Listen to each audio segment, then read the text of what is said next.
Bueno, muy contento de que estén acá presentes. Hoy estamos iniciando el capítulo 2 de este ciclo de conferencias que hemos titulado El Milagro, en el cual hemos querido presentar ejemplos de recuperación económica en varios países. Comenzamos con uno que ha sido fundamental en la historia económica del mundo, que es el caso alemán. Ese fue el capítulo 1 que tuvimos exactamente hace 2 jueves, con las reformas económicas que implementó en lo que se conocía como la República Federal Alemana, el señor Ludwig Erhard, que fue el ministro de Economía. El día de hoy vamos a tratar en general lo que son las cajas de conversión, ¿ok? Y para eso me va a ayudar la persona que ven ustedes allí en el flyer, que es el licenciado Eneas Biglione. Él es argentino y él nos va a detallar un poco sobre la última caja de conversión que se ensayó en el continente americano, que fue en la República de Argentina en la década de los 90. En el caso argentino no podemos asegurar que ha operado un milagro económico. Sin embargo, incluimos este tema de la caja de conversión porque creemos que puede ser una excelente herramienta para corregir el desorden monetario que tenemos en Venezuela. Entonces ya Eneas nos va a ayudar a dilucidar si efectivamente una caja de conversión puede ser una medida viable de política monetaria para nuestro país. Voy a recordar acá un poco una lámina que teníamos en nuestra conferencia pasada, en el caso alemán, cuando ya estábamos tratando de aterrizar en el contexto venezolano. Y decíamos que para que se puedan atraer capitales al país, para que haya inversiones de capital, tiene que haber un entorno adecuado, una situación político-económica, un entorno que sea que brinde la confianza suficiente para que se atraigan las inversiones que son necesarias para reconstruir el país. Y enumerábamos unas 5 condiciones, entre las que se encuentran respeto a la actividad privada, que el gobierno esté limitado a unas funciones bien específicas, que haya seguridad jurídica, por supuesto, exista el libre mercado y se requiere que tengamos una moneda sólida, una moneda con la suficiente fortaleza circulando en nuestro país para que pueda haber suficiente confianza para esos futuros inversionistas que se amerita que vengan al país a reconstruirlo. Ahora bien, para... déjeme, hay alguien que tiene el micrófono activo. Por favor, déjeme dar una vuelta por acá ok, creo que es Rosario Cárdenas. Rosario, por favor, desactiva tu audio, el micrófono. Ok, continúo. Entonces, miren, okay. Entonces continúo. Esta es una gráfica que muestra cómo ha sido la expansión monetaria en Venezuela, más o menos a partir del año en el cual se estatizó el Banco Central. El Banco Central de Venezuela se inauguró en la década de los 40, entre el año 42 y el año 43, en el gobierno de un presidente que el presidente del momento, que se llamaba Isaías Medina Angarita. Desde su inauguración hasta mediados de la década de los 70, el capital del Banco Central era de carácter mixto. Teníamos, antes de la existencia del Banco Central como tal, teníamos unos 4 o 5 bancos de carácter privado que eran los que emitían el dinero que circulaba, acuñaban las monedas e imprimían los billetes que circulaban en ese momento. Se inaugura el Banco Central y empezó a tener un carácter, el capital tuvo un carácter mixto. Había un porcentaje del capital en manos del Estado y el otro porcentaje del capital continuaba en manos de estos bancos privados. Los bancos eran el Banco de Maracaibo, el Banco Caracas, el Banco de Venezuela y el Banco Venezolano de Crédito. Llegado el gobierno de Carlos Andrés Pérez, en su primer mandato, él estatiza todo el capital del Banco Central de Venezuela y allí es donde comienza nuestro problema de desorden monetario. Fíjense cómo en esta gráfica se ve cómo era el dinero circulante, el nivel que existía,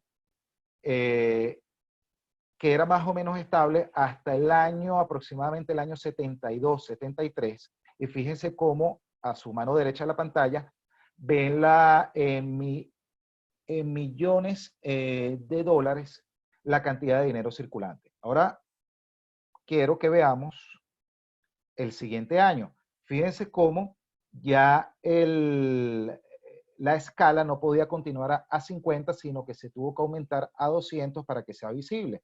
Lo que ustedes ven en verde es exactamente la misma gráfica que les mostré anteriormente. Fíjense que tenía la escala era hasta el número 50, y miren cómo hasta el año 80 estaban estos 50 que ustedes ven a su pantalla, y luego hasta casi el año 90 se tuvo que ampliar a 200.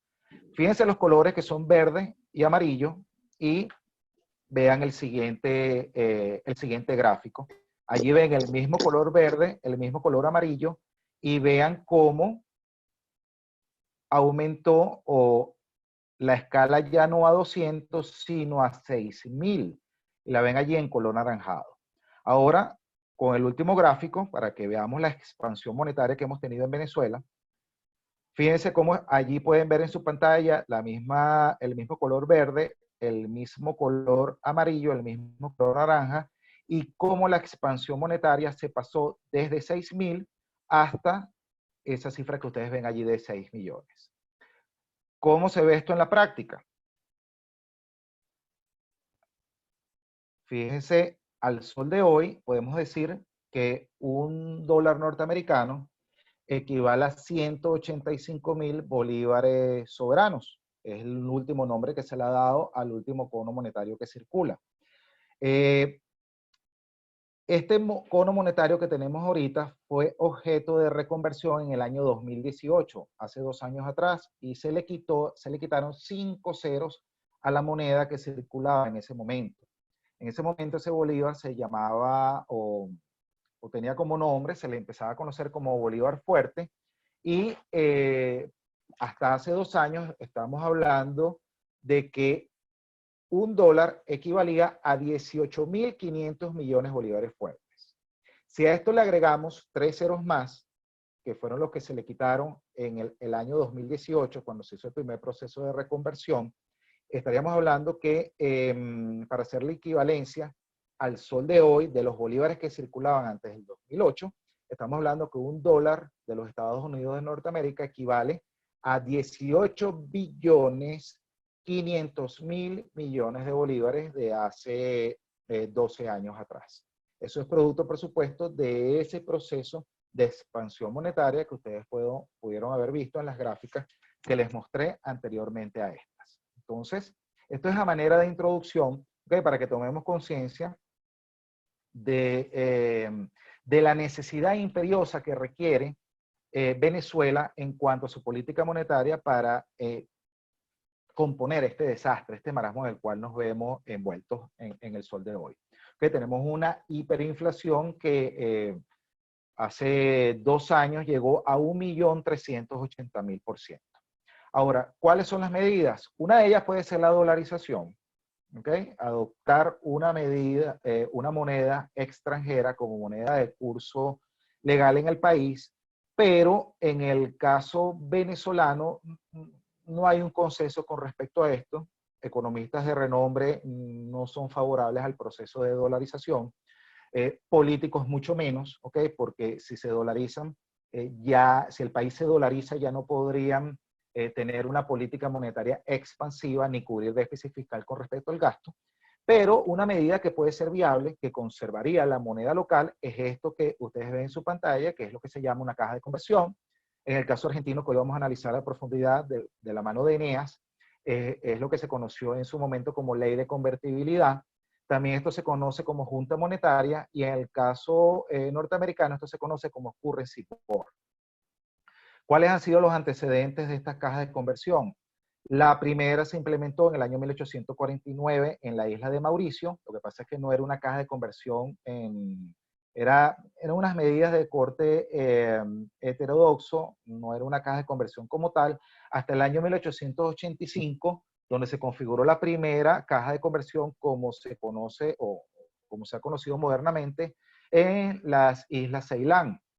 Esto evolucionó hasta que a comienzos del año 1900 ya había cajas de conversión implementadas en unos 70 países, la mayoría colonias británicas, que tenían como moneda de reserva la libra esterlina. Luego hay otras experiencias también a comienzos del siglo pasado, por ejemplo en Argentina hubo cajas de conversión entre el año 1902 y 1914 y luego nuevamente entre el año 27 y el año 29. En Panamá también existió una entre el año 1904 y 1931. También en 1922, entre el 22 y el 23 en Danzig. En Irlanda durante las dos guerras mundiales. En Irak entre el 31 y el 49, entre el 64 y el 71 en Yemen del Norte, y en Hong Kong, posterior a la Segunda Guerra Mundial, y estuvo vigente la caja de conversión hasta el año 74. Si hacemos un resumen de cómo ha sido la trayectoria de las cajas de conversión, diríamos que estuvieron en pleno apogeo en la década de los 40 del siglo pasado, empezaron a disminuir en la década de los 50, hasta que a partir del año 70 se puede decir que comenzó su desaparición. Luego, el caso argentino se reeditó una experiencia de caja de conversión, que es la que nos va a exponer Eneas. Ya al margen de lo que eran colonias británicas, si hablamos de países independientes o repúblicas independientes, las experiencias han sido las más resaltantes han sido en Argentina, en Singapur, en Estonia. Un ejemplo a destacar porque es uno de los países, una de las repúblicas bálticas que formaba parte de lo que se conocía como la Unión Soviética, y luego del proceso de perestroika y colapso de la Unión Soviética, es el primer país que pertenecía a la Unión Soviética que adopta una moneda propia. En este caso fue la corona de Estonia, y utilizó una caja de conversión teniendo como moneda de reserva el marco alemán. Las otras experiencias han sido Brunei, Hong Kong, y además otros países más pequeños como Gibraltar, las Islas Caimán, Islas Malvinas, Islas Faroe y las Bermudas, que continuaron con cajas de conversión posterior al decaimiento que les hablé en la década de los 70. Una caja de conversión es una medida de política monetaria en la cual un país conserva su moneda local, pero tiene el respaldo del dinero local circulante en una moneda que se conoce como reserva. Esta moneda de reserva tiene que ser una moneda de un país que tenga carácter de solidez o fortaleza, y estas cajas de conversión han utilizado como monedas de reserva el dólar estadounidense, las coronas suecas, el marco de Finlandia, el marco alemán, la libra esterlina, el dólar de Australia o el dólar de Nueva Zelanda en los casos de las pequeñas islas del Pacífico que han implementado cajas de conversión. En el caso argentino, la última caja de conversión fue implementada por el señor que ustedes ven allí en sus pantallas, que es Domingo Felipe Cavallo. Él fue subsecretario de Desarrollo de Córdoba entre el año 69 y 70, luego fue director y vicepresidente del Banco de la Provincia de Córdoba entre el 71 y el 72, subsecretario del Ministerio del Interior en el año 81, luego presidente del Banco Central de la República Argentina durante julio y agosto del 82, luego pasó al Parlamento como diputado nacional entre el 87 y el 89, luego canciller o ministro de Relaciones Interiores entre el 89 y el 91, y bajo el mandato del presidente Carlos Menem fue nombrado ministro de Economía entre el año 91 y 96, y es cuando establece ese plan económico de estabilidad cambiaria que se basó en la ley de convertibilidad del Austral, y es el caso de la caja de conversión que hoy vamos a analizar de la mano de Eneas Biglione. Esto logró detener la inflación, que en el año 90 estuvo por encima del 2000% anual. Esta inflación disminuyó a un valor entre el 0 y el 2% anual y se mantuvo estable hasta la salida de la convertibilidad, ya que lamentablemente no continuó. Entonces, hoy nuestro ponente que me acompaña en esta disertación es Eneas Biglione. Él es fundador y chairman de la junta directiva del Thomas Jefferson Institute for the Americas de los Estados Unidos.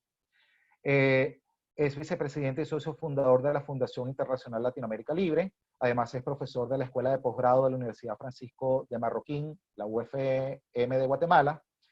Tiene posgrado en Law and Economics latinoamericano, certificado por el Corporate Training y la George Mason University.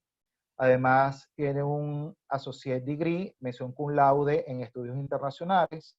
También tiene un Associate Degree en ciencias, mención cum laude, en la Northern Virginia, en el Community College de Annandale, Virginia. Perdón. Además es contador público nacional, egresado de la Facultad de Ciencias Económicas de la Universidad Católica Argentina, la UCA de Rosario. Además también es director ejecutivo del Hispanic American Center for Economic Research, ACER, de Washington, D.C. Ejerció ese cargo durante 13 años. Además fue Latin American Senior Fellow del Atlas Economic Research Foundation, hoy conocido como Atlas Network, durante 6 años. Fue ex alumno del programa de visitantes iberoamericanos de 2008 de la Fundación FAES de Madrid, España. Y tiene experiencia como conferencista y profesor en diferentes tipos de capacitaciones en los Estados Unidos, España, Argentina, Bolivia, Colombia, Chile, Ecuador, Guatemala, México, Nicaragua, Paraguay, Perú, Uruguay y Venezuela. Entonces, como verán, hoy tenemos un invitado de lujo, hoy en la Sociedad Bastiá, y nos complace mucho contar con Eneas, que nos apoyará en este ciclo de conferencias El Milagro. Voy a dejar esta pantalla acá, y ya le doy la pantalla, la palabra a Eneas. Eneas, cuando quieras, comienzas a compartir tu pantalla con tu presentación. Bueno, Eneas, bienvenido. Los micrófonos son tuyos.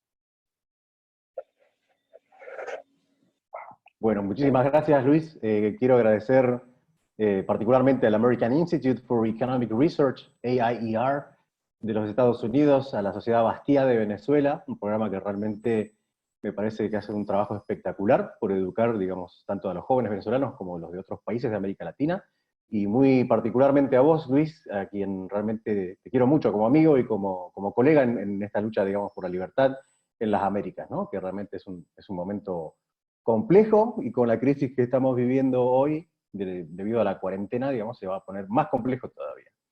Así que bueno, a ver si puedo compartir mi pantalla. Un segundo. Me parece que me tenés que autorizar para que yo comparta mi pantalla. Me pones como co-host o no sé. A ver, un segundo. Sí, me tenés que autorizar, así puedo. Ahí está, ahora sí.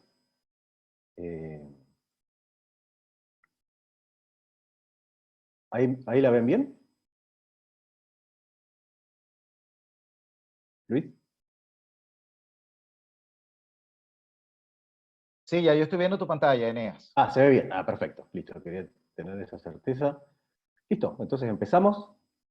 Acá el tema fundamental es entender, digamos, precisamente cuáles fueron las lecciones que dejó esta convertibilidad en Argentina en los años 90, duró una década precisamente, del año 1991 hasta el año 2001. Bueno, para nosotros, realmente desde el Thomas Jefferson Institute for the Americas es un gusto. Precisamente lo que les quiero comentar es que pueden visitar nuestra página web, www.jeffersonamericas.org, y básicamente quiero contarles que nuestra misión, súper compatible con lo que hace AIER o AIER, digamos, y lo que hace la Sociedad Bastiá de Venezuela, precisamente nuestra misión es la promoción de los principios de la libertad individual, el gobierno limitado bajo el Estado de Derecho y los mercados libres, tanto en los Estados Unidos como en América Latina. Acá tienen rápidamente una versión un poquito más resumida de lo que Luis contó, pero bueno, lo van a poder leer con atención cuando puedan releer el video, porque creo que hizo una muy buena, nos dio una muy buena idea bueno, de mi background, o sea, por qué estoy capacitado para de alguna manera desarrollar esta conferencia el día de hoy. Entonces, bueno, cuando yo conversé con Luis para, digamos, de alguna manera coordinar la estructura de contenidos de esta presentación de hoy, me dio la sensación que muchas veces cuando escuchamos hablar a los economistas, precisamente nos quedamos todos así como ¿de qué está hablando este hombre? ¿No? O sea, realmente se utiliza, o en general se tienden, en muchas escuelas de pensamiento, se tienden a utilizar un montón de conceptos que son bastante complicados de de entender o de digerir, y por ende yo creo que sería bastante poco feliz a los efectos de, educativos, digamos, que tiene la conferencia del día de hoy a través de esta plataforma de Zoom, empezar a hablar directamente de la convertibilidad en Argentina, cuando yo creo que hay algunos conceptos básicos que son fundamentales y al mismo tiempo que, digamos, la gente en general no tiene claro, ¿no? Estoy muy claro yo que hay participantes de esta videoconferencia precisamente que no necesariamente son economistas, y bueno, entonces creo que sería bueno y prudente que en primer lugar nos pongamos de acuerdo sobre algunos conceptos fundamentales para después entender el resto de la ponencia, ¿verdad? Para que todos estemos de acuerdo, o por lo menos entiendan a qué me refiero yo cada vez que hago algún comentario o uso algún término más bien económico. Ahora, todo empieza obviamente con la historia del dinero. O sea, ¿de dónde salió el dinero? ¿Qué es precisamente? ¿Para qué sirve? Bueno, está clarísimo que una de las principales formas de comercio, digamos, en la antigüedad, precisamente, era el de intercambiar cosas, y muchas veces era bastante complicado que las personas encontraran, digamos, justamente la persona que quería lo que él tenía para ofrecer para intercambiar, ¿verdad? O sea, haciendo lo que se llamaba el trueque, básicamente, por ejemplo, una persona que fabricaba una silla, y decía, bueno, me voy a comprar una docena de huevos, ¿no? Y llevaba su silla para intercambiarla, ¿no? 12 huevos por su silla, y precisamente cuando llegaba al granjero, que tenía el criadero de gallinas, precisamente, perdón, sí, el criadero de gallinas de donde sacaban los huevos, precisamente este hombre dice, no, la verdad que yo tengo la suficiente cantidad de sillas, así que no acepto, digamos, las sillas como parte de pago. Entonces, bueno, era una complicación eso. ¿Se imaginan tratar de cambiar una cosa por otra cuando no necesariamente se sabe quién es el que quiere lo que yo tengo para ofrecer? Y por ende, digamos, la primera, digamos, versión del dinero fue precisamente por medio de la utilización de bienes altamente comercializables, como por ejemplo la sal, ¿no? Precisamente se pagaban los salarios, y de hecho la palabra salario viene de salarium, de sal, o sea, que la cantidad de sal que recibían los funcionarios del Estado, digamos, romano, precisamente, a cambio de sus servicios, y después se utilizaron también no solamente la sal, sino también los cereales, distintos tipos de ganado, etc. Y eso facilitaba las cosas. Entonces, por ejemplo, el señor que fabricaba la silla y quería comprar una docena de huevos, simplemente cambiaba su silla por una cantidad determinada de sal, y con esa sal compraba, digamos, la docena de huevos. Entonces no tenía que andar por toda la ciudad y por todas partes buscando a alguien que quisiera lo que él necesitaba. Ahora, de a poco se empezó a utilizar los metales preciosos, primero metales más viles y después los metales más preciosos, como el oro y la plata, y precisamente era bastante poco práctico también, porque la verdad es que todo el mundo tenía, digamos, como incentivos para falsificar el contenido de estos lingotes primero y de esas monedas de oro y de plata después. Había gente que las limaba un poquito, cosa que perdían el peso.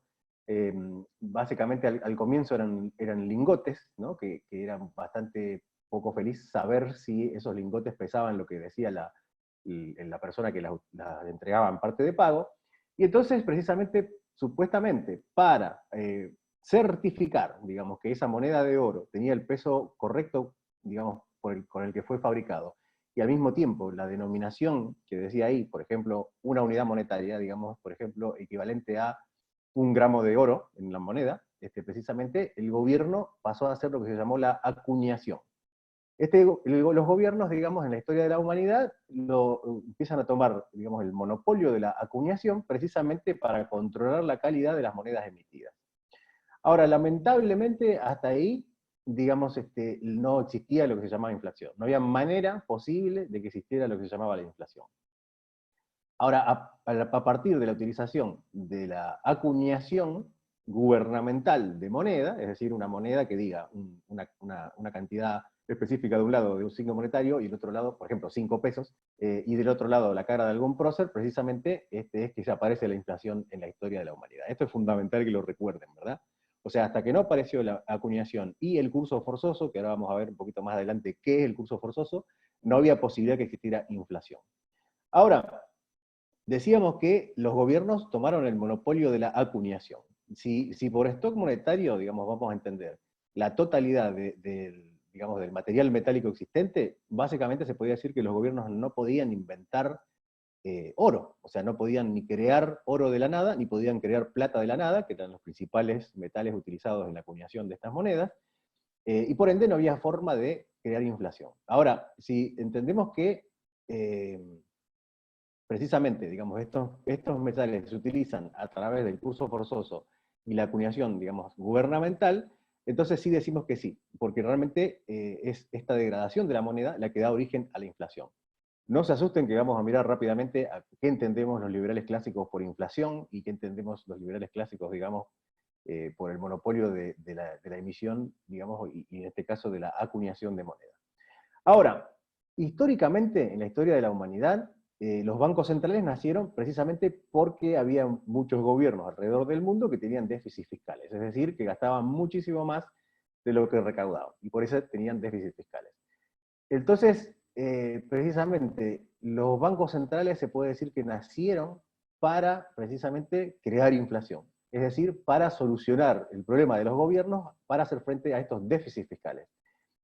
Si ustedes se fijan en la historia de la humanidad, precisamente cuando empiezan a aparecer los bancos centrales es cuando empieza a aparecer la inflación. Ahora, el que primero que lo hizo fue precisamente el Banco de Inglaterra, que creó lo que se llamó un banco de bancos, o sea, el primer antecedente del Banco Central en la historia de la humanidad, precisamente con la misión de regular lo que era la oferta monetaria y precisamente velar por el poder adquisitivo del dinero. Y precisamente es precisamente lo que no hacen. Esto es muy paradójico realmente, porque o sea, lo último que hacen es velar por el poder adquisitivo del dinero, como vamos a ver a medida que pase esta presentación. Precisamente la historia de este banco de bancos, el Banco de Inglaterra, precisamente es muy similar a la historia de todos los bancos centrales del mundo, ¿no? Ahora, para que una moneda o un billete precisamente de alguna manera sirva para realizar intercambios, tienen que tener distintas categorías, distintas características. La primera de esos es el uso generalizado, o sea, la gente la tiene que utilizar para realizar pagos y demás. En segundo lugar, la divisibilidad, es decir, tiene que haber cambio, ¿verdad? O sea, billetes de distinta denominación, monedas con centavos, etc. En tercer lugar, la resistencia al deterioro físico, o sea, tiene que estar esa moneda construida de una manera que no se vaya dañando, todo lo demás. Debe ser transportable, y al mismo tiempo el precio, ¿no?, debe ser relativamente estable. Esto es fundamental. Y como vamos a ver, es precisamente el requisito que se pierde con la creación de los bancos centrales. Ahora, si les falta alguna de estas características, algo que lo llamen moneda y demás, precisamente se resiente la eficiencia de este bien para utilizar como moneda, ¿no? Acá es muy importante esta distinción que vamos a hacer, porque la escuela del liberalismo clásico, más específicamente la escuela austríaca de economía, es la que explica que el dinero es una mercancía como cualquier otra. Entonces, la cantidad que existe y todo lo demás tiene que estar sujeta a las mismas leyes económicas que cualquier otra mercancía, que cualquier otro bien. Entonces, podemos decir, como conclusión de esta primera parte, es que en cuando no existe curso forzoso, solamente las monedas más estables van a sobrevivir. ¿Dónde se ve eso claramente? Se ve en lo que se conoce como el comercio internacional, es decir, cuáles son, digamos, cuál es la moneda que se utiliza, digamos, para las transacciones internacionales de importación y exportación.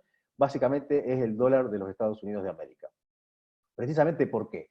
Porque a nivel internacional no existe el curso forzoso. El curso forzoso es precisamente lo que existe en Argentina, por ejemplo, que los contratos, las deudas y demás deben pagarse, digamos, con pesos argentinos. Para que sea considerado que se pagó la obligación que tenía el deudor, en este caso que estoy dando, ¿no? Ahora, a nivel global, a nivel internacional, el curso forzoso no existe, por ende, solamente las monedas estables y fuertes son las únicas que son aceptadas alrededor del mundo. Y como les decía antes, corolario digamos, de toda esta primera parte que estamos hablando, la inflación solamente es posible si existe un curso forzoso. Es decir, si la gente está obligada a aceptar esa moneda específica, precisamente lo que ocurre es lo que se llama la ley de Gresham, que quiere decir que cuando existe una coexistencia bimonetaria en un país, obviamente la gente tiende a atesorar, es decir, a no entregarla, sino quedarse con la moneda más fuerte y hacer circular precisamente la moneda más débil, ¿no? Ahora, continuando un poco con esta primera parte, con esta introducción, digamos, a los conceptos básicos, digamos, desde el punto de vista del liberalismo clásico, el punto es que tenemos que tener claro que solamente este monopolio de la emisión monetaria, que ahora va a tener los gobiernos, digamos, a través de la creación del Banco Central, puede tener lugar un desequilibrio monetario permanente, digamos. O sea, si no existieran los bancos centrales, no habría manera de que existiera un desequilibrio monetario permanente en un país determinado. Y precisamente este incremento del gasto público que hablábamos antes, que era la razón por la que se crearon los bancos centrales, precisamente termina logrando que los gobiernos se dediquen a falsificar moneda. ¿Qué quiero decir con falsificar moneda? Que precisamente empiecen a emitir moneda sin algún respaldo, o sea, sin ningún patrón de fondo, sin ningún patrón de reserva en las reservas del Banco Central. Por eso muchas veces los economistas hablan de que se terminan imprimiendo, digamos, papeles pintados, ¿no? O sea, moneda que realmente no sirve para nada, que no está, digamos, cuyo valor no está basado en ningún patrón. Precisamente vamos a ver que con la convertibilidad argentina es el patrón dólar el que se adopta, digamos, durante la administración del presidente Menem, ¿no? Y ahora, analizando un poquito, digamos, la historia de la humanidad, vemos que precisamente el abandono de la convertibilidad comienza luego de la crisis del 30. Y precisamente combinado ese abandono de la convertibilidad,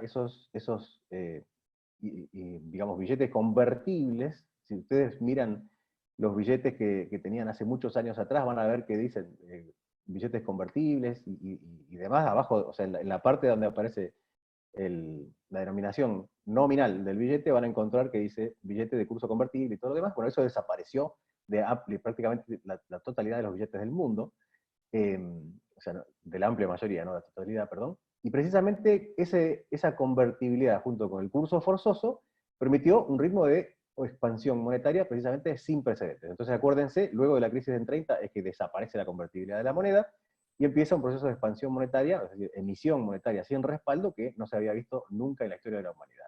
Ahora, el gasto público comienza a aumentar rápidamente, ya decíamos antes que era un problema en el pasado, a partir de la crisis del 30, los gastos públicos del mundo comienzan a aumentar rápidamente, se abandona la convertibilidad al oro, que creo yo era la más sólida que tenían, digamos, en ese momento, y precisamente aparece unos años después el keynesianismo. O sea, esto es muy importante porque hay mucha gente que dice que Keynes fue la persona que trabajó el tema de los déficits fiscales. Acá la realidad es que Keynes lo único que hizo fue darles como una cierta tranquilidad mental a los políticos que estaban descontrolados en materia de gasto, porque la realidad es que ya utilizaban a los bancos centrales precisamente para, digamos, cubrir los déficits fiscales, pero la realidad es que, bueno, Keynes le da como cierta tranquilidad, digamos, para dormir a la noche, digamos, a estos ministros de finanzas, ministros de economía alrededor del mundo que venían emitiendo de manera descontrolada para pagar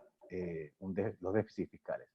Ahora, precisamente el punto acá es muy, muy importante, espero que no se escuche el ruidito que se empezaron a hacer en el edificio, es precisamente el economista Friedrich Hayek, digamos, premio Nobel de Economía, es que escribió un libro muy importante, no sé si quieren tomar nota, porque se los recomiendo muchísimo, se llama La desnacionalización del dinero, The Denationalization of Money. Precisamente lo que él explica en este libro es que la mejor manera sería que cada país tenga la posibilidad de emitir privadamente, o sea, por ejemplo, los bancos privados podrían emitir distintos tipos de moneda para específicamente que triunfen aquellas monedas que son más fuertes.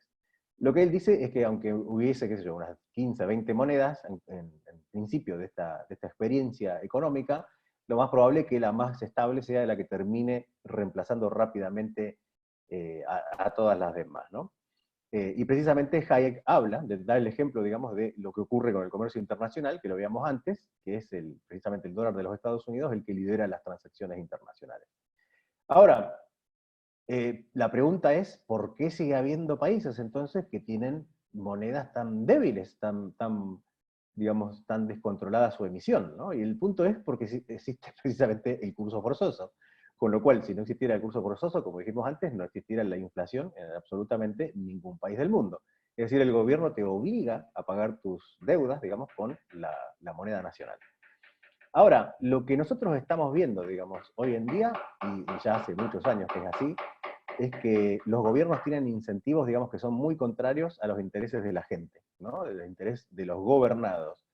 Precisamente emiten para financiar un gasto creciente y realmente no les preocupa que a la gente que tenga dinero en su bolsillo, el poder adquisitivo de ese dinero se le diluya o se desaparezca, en el caso, digamos, de los países que tienen hiperinflación, como es el caso de Venezuela precisamente, y es el rumbo que está tomando la Argentina hoy en día en pleno 2020.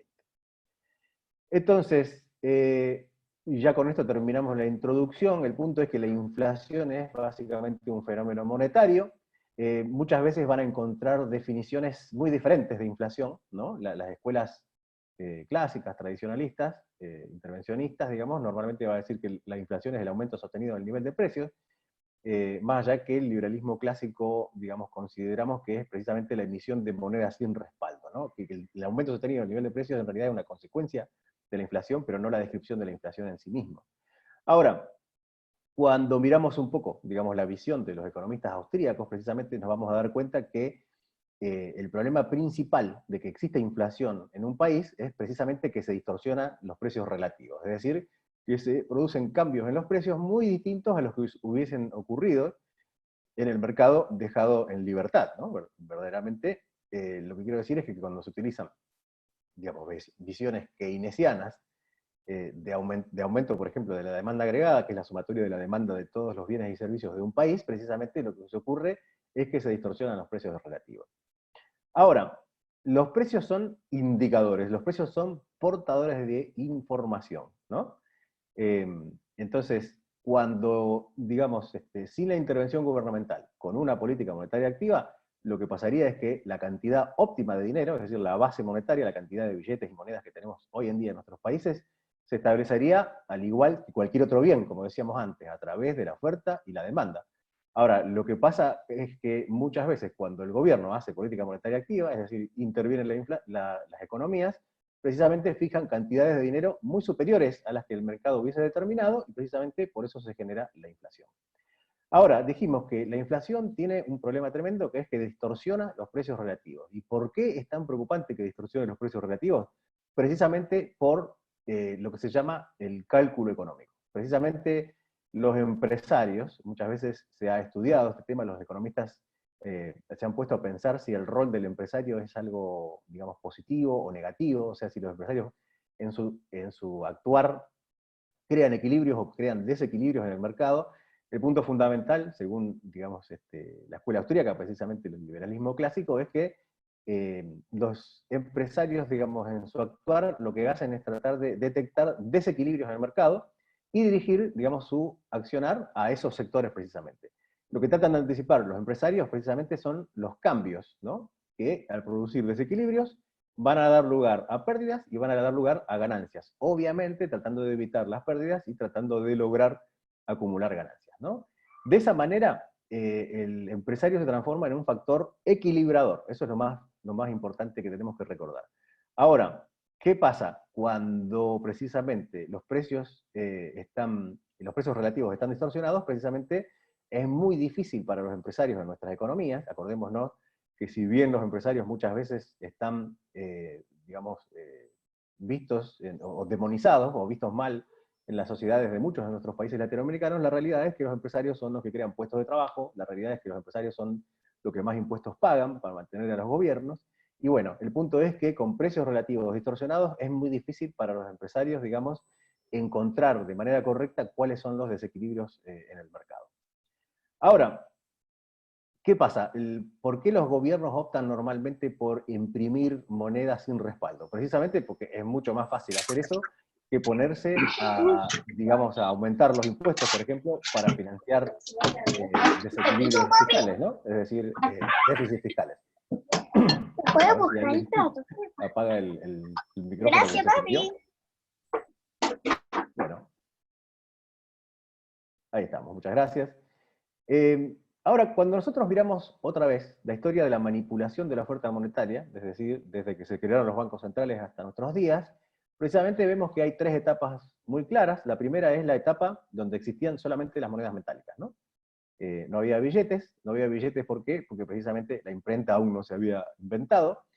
Después vemos una segunda etapa, donde aparecen los billetes bancarios convertibles a metálico, donde se abandona la convertibilidad precisamente, y aparece perdón, es la tercera etapa, es la que se abandona la convertibilidad, aparece el curso forzoso de los billetes inconvertibles. Entonces, en todas las etapas, los gobiernos de alguna manera se la habían ingeniado para aumentar igualmente la cantidad de dinero para financiar sus déficits. ¿Cuál es la diferencia entre las tres etapas estas?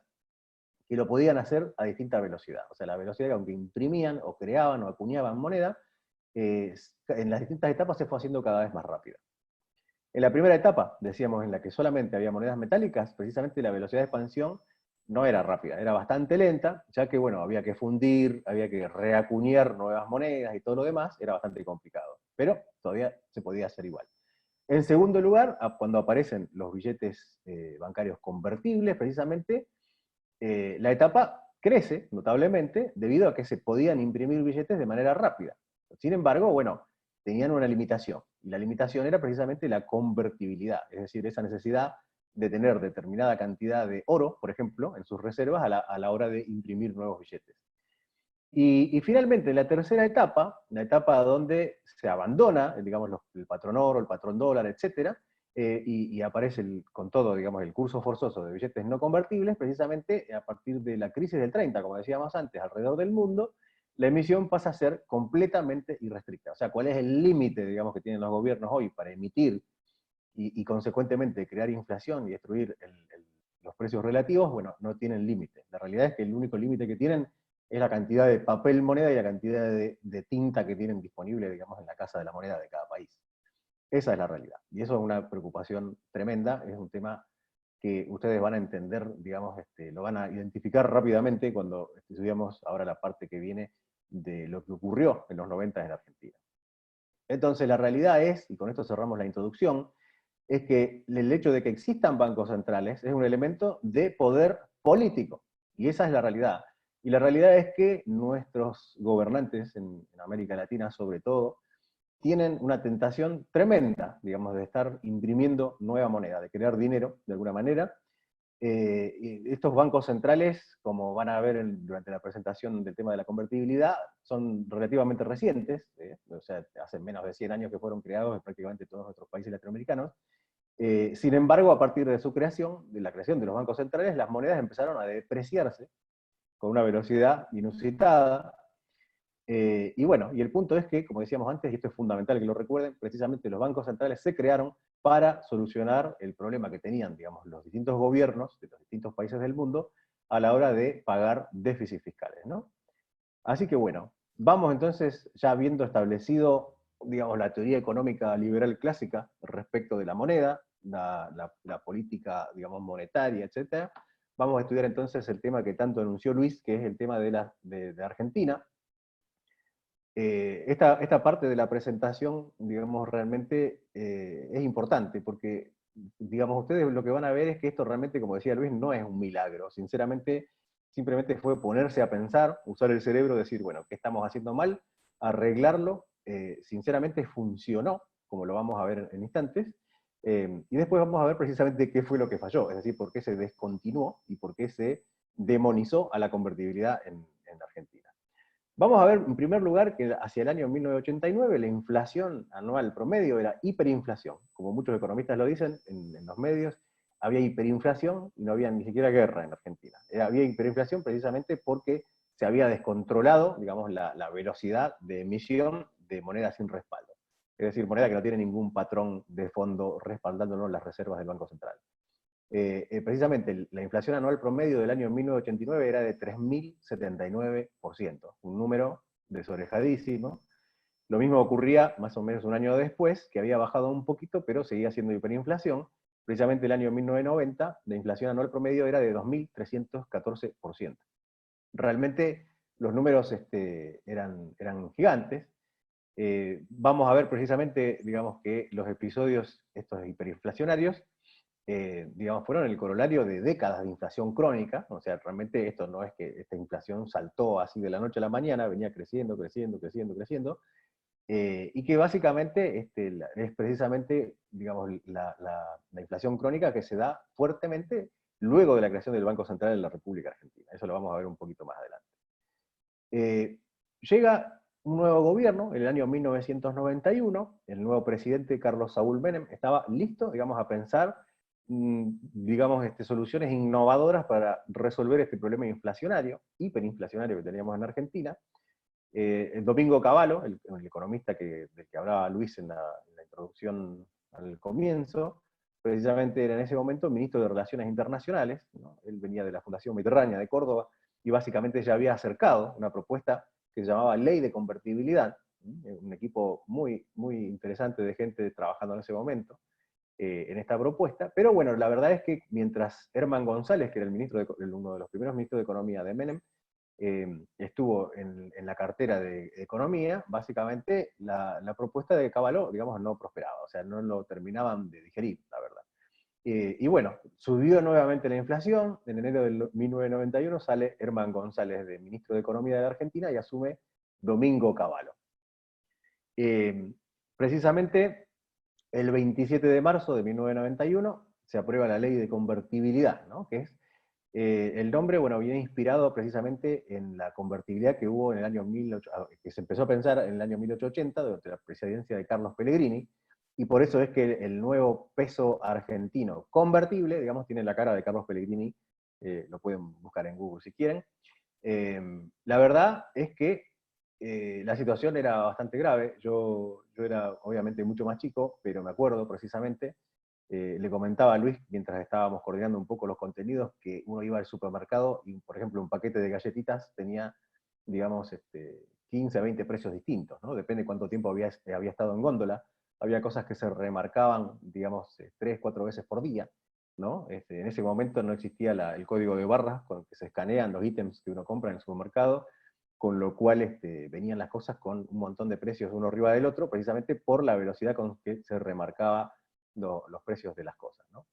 Entonces, bueno, vamos a decir que esta administración del presidente Carlos Saúl Menem, año 1991, acá tienen una pequeña imagen, digamos, de la tapa de Clarín de ese día, precisamente que dice dolarizan la economía, exageraron un poquito con el titular, porque en realidad se puede decir que la Argentina ya estaba dolarizada de hecho, o sea, ya había mucha más gente que prefería la divisa norteamericana a la moneda local, precisamente por los episodios de hiperinflación, pero bueno, la verdad que esa era como un poco la sensación que todos tenían de alguna manera, ¿no?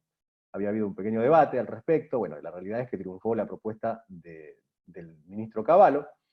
El primer objetivo de esta ley de convertibilidad, la idea era devolverle la convertibilidad a la moneda nacional. Hasta ahora, digamos, los pesos argentinos, hasta ese momento, digamos, no tenían absolutamente nada que los respaldara. O sea, no había nada en las reservas del Banco Central que respaldara el poder adquisitivo de cada peso argentino. En ese momento, perdón, eran los australes argentinos. Y el punto es que a través de la ley de convertibilidad lo que se buscaba es que existiera algo en las reservas, un patrón, y precisamente el patrón dólar es el que se elige. Y en ese sentido, bueno, como parte, digamos, de estas reformas económicas, se eliminaban lo que serían los controles cambiarios, y el austral, que era la moneda que venía desde antes, pasaba a ser totalmente intercambiable por otras monedas de manera libre, ¿no?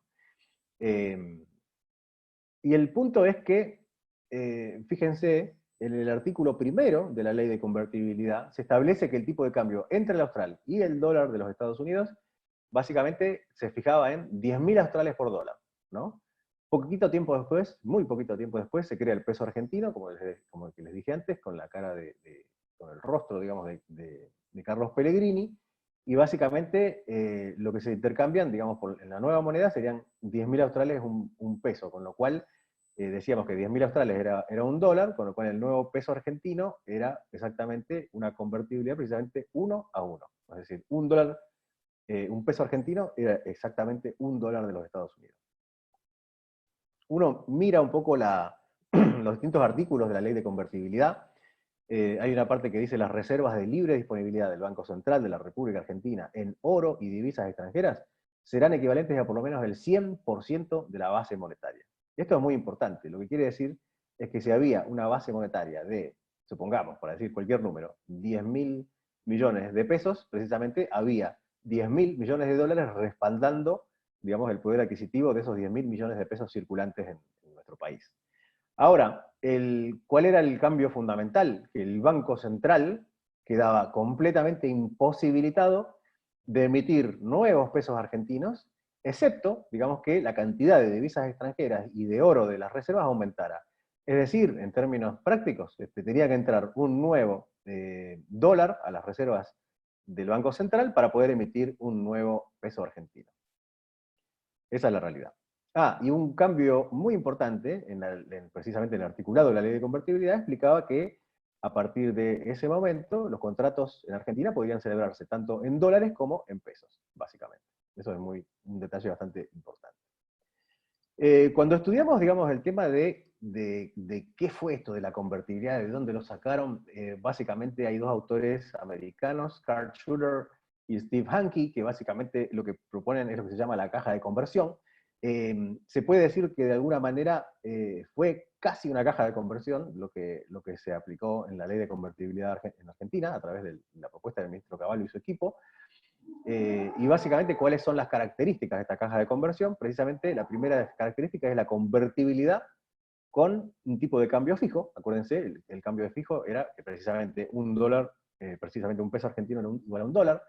Fíjense, acá lo que dice es que una caja de conversión mantiene una convertibilidad ilimitada a un tipo de cambio fijo entre billetes que emite el dinero y el dinero internacional de reserva, en este caso los dólares de los Estados Unidos. El sistema precisamente que hubo desde 1991 hasta 2001 en realidad cumplió con este requisito. En segundo lugar, el tema de las reservas, en esa visión de la caja de conversión de Schuller y Hanke, explica que la caja de conversión, digamos, se asegura de tener una reserva adecuada para que precisamente si todos los que tienen los billetes emitidos quisieran convertirlos a la moneda de reserva, la caja pueda hacerlo.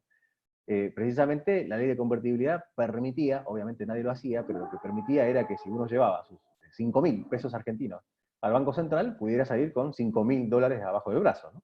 Precisamente el punto es que si el 100% de los tenedores, o sea, las personas que tenían en su mano pesos argentinos, iban al Banco Central, el Banco Central pudiera, digamos, rescatar esos pesos entregando los dólares. Obviamente eso no era algo que se hacía, pero sí había un 100% de respaldo real, y esto es muy importante de tenerlo en cuenta. El tema de la política monetaria, bueno, obviamente no se pueden emitir nuevos pesos, sino aumentan, digamos, las reservas de dólares en el Banco Central, y el punto es que esa política monetaria básicamente desapareció, o sea, quedó completamente anulado, precisamente como lo proponía en la caja de conversión de Schuller y Hanke. Y finalmente el tema de las tasas de interés y la inflación, precisamente el hecho de que la cantidad de dinero no va a aumentar por decisión de los políticos, sino que va a depender de la cantidad de dólares que haya en las reservas, precisamente Schuller y Hanke dicen que tanto la inflación como las tasas de interés van a tender a ubicarse en los niveles del país que emita el dinero de reserva. Es decir, llevándolo al caso argentino, precisamente que Argentina iba a terminar teniendo una tasa de interés, precisamente, y una inflación muy similar a los de Estados Unidos en esos momentos. La realidad es que, como vamos a ver a continuación en una tabla, la inflación descendió hasta los niveles de los Estados Unidos, incluso tuvimos deflación durante los últimos 3 años de la convertibilidad, es decir, que no solamente no aumentaban los precios, sino que además disminuían, precisamente en Argentina. Y el punto es que en el caso de la tasa de interés, sí bajó muchísimo, estaba bien alta en Argentina antes de la convertibilidad, pero no llegó jamás a los niveles, digamos, de las tasas de interés de los Estados Unidos. Ahora, acá está lo que se conoce como el milagro, o sea, qué cambio hubo realmente, digamos, luego de la toma de esta decisión tan importante para la economía de nuestro país. Lo primero que se ve, básicamente, es una reducción de la inflación. No sé si ven acá la tabla. Ven que tienen varias columnas, tienen el año, ven que del año va, como dijimos antes, es una década completa, 1991 a 2001, después tienen el PBI, la variación anual y el PBI per cápita, la inflación promedio, exportaciones, importaciones y desempleo. Entonces el punto es que la inflación promedio del año 1991 era, fíjense, de 171%. Fíjense que en el 92 baja al 24,9, el 93 baja a 10,6, el 94 baja a 4,2, en el 95 a 3,4, en el 96 a 0,2, en el 97 a 0,5, estoy hablando de la inflación, 1998 0,9, y como dije antes, los 3 últimos años son negativas la inflación, es decir, que había deflación, ¿verdad? O sea, menos 1,1% de inflación para el año 99, menos 0,2 para el año 2000, menos 1,1 para el año 2001. La verdad es que el promedio, digamos, de toda esa década fue de una inflación del 1,9%, ¿no? Que básicamente se estableció del año 93 en adelante, Y como les decía antes, acuérdense, los últimos 3 años no solamente no hubo inflación, sino que hubo deflación. Ahora, precisamente, hubo una expansión del PBI, y eso es lo que precisamente nos está indicando que era una política, digamos, económica bastante exitosa, arriesgada, pero interesante y exitosa. Fíjense que cómo cambia desde 1991, primer año de la convertibilidad, de 204.094 millones de dólares, el Producto Bruto Interno de Argentina para el año 2001 era de 263.997 millones de dólares. O sea, realmente un incremento del 30%, básicamente, o 24,9%, como indica acá en mi slide. Las exportaciones y las importaciones crecieron, todas, se abrió la economía. Ahora vamos a entender, digamos, que no solamente es pura convertibilidad, sino que hubo un montón de reformas, digamos, de las leyes vigentes, aperturas de la economía, básicamente, relacionadas, digamos, a abrir a Argentina al mundo, ¿no? Al comercio internacional. Y bueno, vemos precisamente en la sexta y séptima columna de la tabla, vamos a ver que tanto las exportaciones como las importaciones crecieron. Las exportaciones crecieron un 122% y las importaciones crecieron un 146%. ¿No? O sea, realmente impresionante. Aumento real del PBI, obviamente un aumento del PBI per cápita importante, un aumento de las operaciones de comercio exterior. Y bueno, y acá viene, digamos, la noticia que estaba media flojita, que es la última columna que van a ver ahí, que es la de desempleo. Ahora, en breve vamos a ver por qué aumenta el desempleo en lugar de bajar. Y precisamente ese fue el único indicador, digamos, negativo, digamos, en estos resultados económicos, digamos, rápidos de esa década tan importante para la Argentina. Precisamente la tasa de desempleo pasa del 6,5 en 1991 al 17,3 en el año 2001. ¿Sí? Y acá hacemos un break rápido porque, como decía Ortega y Gasset, el hombre es él y sus circunstancias, ¿no? O sea, acá es importante entender que esto no solamente es una ley de convertibilidad que se aplica para ver, digamos, cuáles son los resultados económicos, sino que todo esto fue acompañado con una serie de reformas importantes. O sea, no es simplemente convertibilidad, ancla cambiaria, sino que además es una cuestión también de modernización, digamos, de todo lo que es Estado de Derecho y acompañar, digamos, con reformas importantes. Acá yo hice algunas notas, estas son unas notas informalmente puestas, acá van a ver, acá arriba, un billete de 10, eso es básicamente publicidad política. Fíjense, dice República Argentina, sale la cara de Menem, el presidente en ese momento, y dice 10 años de estabilidad. Esto es lo que se llamó un Menem trucho, que más que nada era un folleto, digamos, para posibilitar, digamos, que Menem, que de alguna manera soñaba con una tercera elección, que era inconstitucional, pero bueno, pensaban que quizás si hacían alguna reforma de la Constitución podían llegar a lograrlo. Acá lo que mostraba decía muestra, ¿no? Como que no es un billete, en realidad esto es un panfleto político, muy interesante. Estaba claro que la amplia mayoría, sí, de la gente, de los argentinos tenían la percepción de que había habido 10 años de estabilidad reales, porque uno ponía la mano en su bolsillo y sacaba 10 pesos argentinos, y esos 10 pesos argentinos durante toda esa década eran 10 dólares exactamente. El punto fundamental a entender acá es que el crecimiento económico que se dio fue real. Acá no hubo ninguna ficción, o sea, no hubo una cuestión así que uno puede decir, no, bueno, fue el entusiasmo inicial, no, fueron 10 años que realmente la economía creció de verdad, a la gente le cambió el estilo de vida, en general, de ingresos bajos, medios o altos, todos se vieron beneficiados con, digamos, una moneda estable, básicamente. Es muy importante recordar precisamente que este optimismo y el apoyo de la gente precisamente tenían que ver con que se habían removido también las restricciones a la entrada y salida de capitales, lo que llamaba, digamos, a mostrar a potenciales inversores, tanto nacionales como internacionales, digamos, que se iba a respetar digamos, su capital, que podían invertir tranquilos en Argentina, que iba a haber estabilidad jurídica, precisamente. Yo me acuerdo que en el medio, digamos, de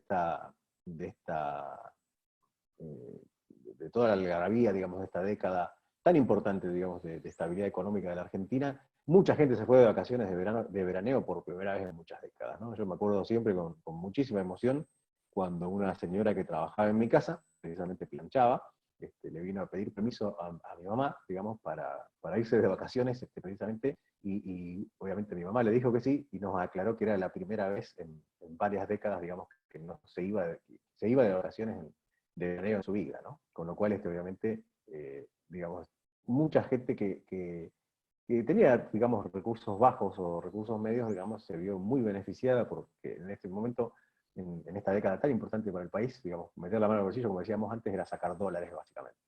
Se habló mucho en esta época de las relaciones carnales con los Estados Unidos.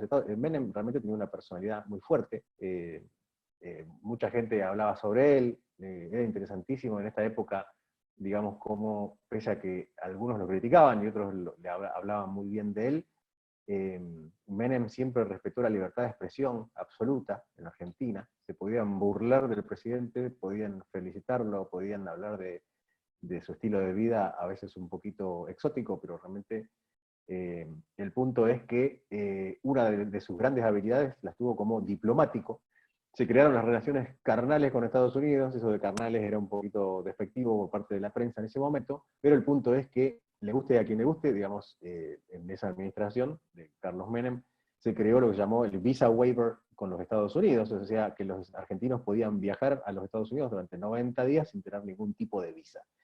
Ese Visa Waiver, que es precisamente la no necesidad de visa, de turista o de lo que fuera, duró de 1996 hasta el año 2002. Es decir, coincidió, digamos, con los 3-4 primeros años de la convertibilidad y coincidió el retiro del programa de Visa Waiver de la Argentina, de ese programa, el año 2002, justamente poco tiempo después de que se eliminó la convertibilidad en nuestro país. Tenemos que tener en cuenta también, bueno, que había ocurrido el 11 de septiembre en los Estados Unidos estaba revisando la lista de países que tenían Visa Waiver y todo lo demás, y bueno, el hecho de haber declarado un default de deuda internacional no ayudaba, y el Departamento de Estado de los Estados Unidos empezó a pensar que muchos argentinos iban a intentar aprovechar el Visa Waiver para ir a los Estados Unidos y quedarse de manera ilegal a vivir, y de hecho fue lo que pasó. Por ende, bueno, el Visa Waiver desapareció. Hubo muchas reformas muy importantes, no solamente la ley de convertibilidad, por ejemplo, viendo que el sistema, digamos, de jubilaciones de Argentina estaba prácticamente quebrado. En la presidencia de Menem se crean la Asociación de Fondos de Jubilaciones y Pensiones, que precisamente son las AFJP privadas, ¿no? Por primera vez en muchos años, digamos, el presupuesto se empieza a considerar en el Congreso de la República Argentina, presupuesto anual, digamos, del gobierno. Hay un montón de leyes de aplicación de lo que se llama desregulación, porque el punto que ellos buscaban básicamente con Cavallo en el ministerio y los abogados y juristas que trabajaban para el gobierno en ese momento era precisamente la creación de reglas claras y estables, ¿no? Se crea la famosa nueva ley de ART, la Administración de Riesgos de Trabajo, ¿no? Una nueva ley de quiebras. O sea, realmente había un entusiasmo inusitado. Yo estaba en los primeros años de la universidad aquí en Argentina y realmente era espectacular ver todas las reformas. Justo, digamos, yo tomaba materias, digamos, a donde se veían todas las versiones nuevas de las leyes. Se dio lo que se llamó la privatización de empresas, ¿no? Que acá los medios lo titularon la venta de las joyas de la abuela, ¿no? Porque realmente eran una serie de 63 empresas públicas que fueron privatizadas o disueltas. Teníamos yacimientos petrolíferos fiscales, una de las pocas empresas públicas, digamos, en ese momento, petroleras del mundo que daba pérdida. Entel, digamos que era una porquería, realmente, empresa nacional de telecomunicaciones, precisamente el servicio telefónico. Realmente era realmente valiosísimo conseguir un departamento que tuviera ya el teléfono instalado, porque cuando uno lo iba a pedir, tardaban varios años en instalártelo, te tenías que encomendar al Altísimo, digamos, si se te rompía la línea. ATC, Argentina Televisora Color, uno de los primeros canales, digamos, públicos, también fue privatizado, los aeropuertos, Aerolíneas Argentinas, nuestra supuesta aerolínea de bandera, Encotel, la empresa nacional de correos y telégrafos, ¿no? Bueno, también se vendieron todos los servicios de gas, luz, agua potable y teléfono de todo el país, digamos, todos se reemplazaron por empresas privadas, y como les decía antes, bueno, todo esto obviamente contribuyó a bajar el gasto público de la nación. Ahora, precisamente, políticamente, ¿cómo le fue al presidente Menem? En plena crisis del tequila, fue reelecto, o sea, 4 años más, según establece nuestra Constitución, fue reelecto con el 49% de los votos. Y bueno, algo que pasaba, que era muy curioso, había tanto entusiasmo, ¿no? Hoy en día, digamos, ser liberal es algo que prácticamente te auto, digamos, excluye de muchos grupos, ¿no? Uno dice, hola, soy liberal, bueno, se quedó sin amigos automáticamente. En ese momento todos los grupos políticos decían ser liberales.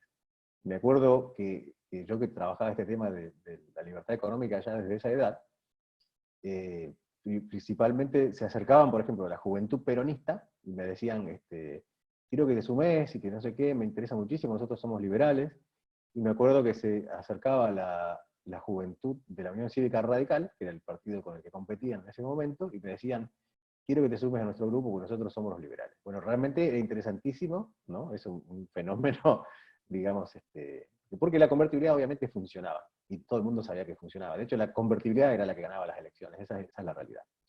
Y obviamente no se aplicó la convertibilidad de la noche a la mañana así, sin hacer nada antes, ¿no? Sino que también hubo una reforma profunda del Estado y una apertura comercial de la Argentina, en dos leyes que se llamaron la Ley de Reforma del Estado y precisamente la Ley de Emergencia Económica. Bueno, vamos ya dejamos el break que nos tomamos y vamos a volver otra vez a los números, que a veces son un poquito más aburridos de escuchar, pero bueno, los números hablan. Y la pregunta es, ¿por qué se complicó todo si todo venía tan bien, tan lindo, tan exitoso, con la gente sumida en un optimismo inusitado? Bueno, la pregunta es ¿qué pasó con el gasto público? ¿Qué pasó con el déficit fiscal? ¿Y qué pasó precisamente con la deuda? Esos son los tres elementos fundamentales que acaban, digamos, de alguna manera con la convertibilidad. Entonces, si miramos esta tablita que aparece acá, que es un poquito más confusa que la que vimos antes, la otra era clarísima, vamos a ver que el gasto público pasó de 46.351 millones de dólares en el año 1991, está en la tercera columna donde dice gastos totales, 1991, 46.351, perdón, sí, 46, sí, 571 millones de dólares precisamente, pasa a 82, en el año 2001 pasa a 82.842 millones de dólares. O sea que tiene un De aumento del 46 año millones a 1991, donde 82 dice, millones. exacto, exactamente, el cambio es precisamente del 80%. O sea que el gasto subió en 10 años el 80%, que realmente es bastante poco presentable, ¿no? Esa es la realidad. Ahora, por otro lado, si miramos de 1991 hasta 2001, los ingresos también crecieron, ¿verdad? Vemos que los ingresos crecieron de 43 millones a precisamente a 63 millones el año 2001. Esa es la realidad, ¿sí? Ahora, el punto es, ¿qué pasó, digamos, con la deuda pública? Porque el punto es precisamente, si vos estás atado de pies y manos, que era lo que se buscaba, o sea, no es que esto fue algo que no se buscó, sino que se buscaba que el gobierno estuviera atado de pies y manos para emitir moneda, para pagar el gasto público, precisamente tenés dos opciones: o aumentás los impuestos, o precisamente salís a endeudarte para pagar los déficits fiscales, ¿no? Precisamente la deuda pública, si miran, la última columna, que dice deuda pública en millones de dólares, van a ver que hay 60.048 millones de dólares del año 1991 y se transforman en 144.266 millones de dólares del año 2001. O sea que la deuda crece, precisamente la deuda crece el 105% en 10 años. ¿Están empezando a entender cuál fue el problema? Esto es fundamental, ¿no? Tenerlo en cuenta. Ahora, obviamente, cada vez que sube el gasto público, ¿qué es lo que nosotros ponemos en riesgo? Precisamente la competitividad de nuestro país.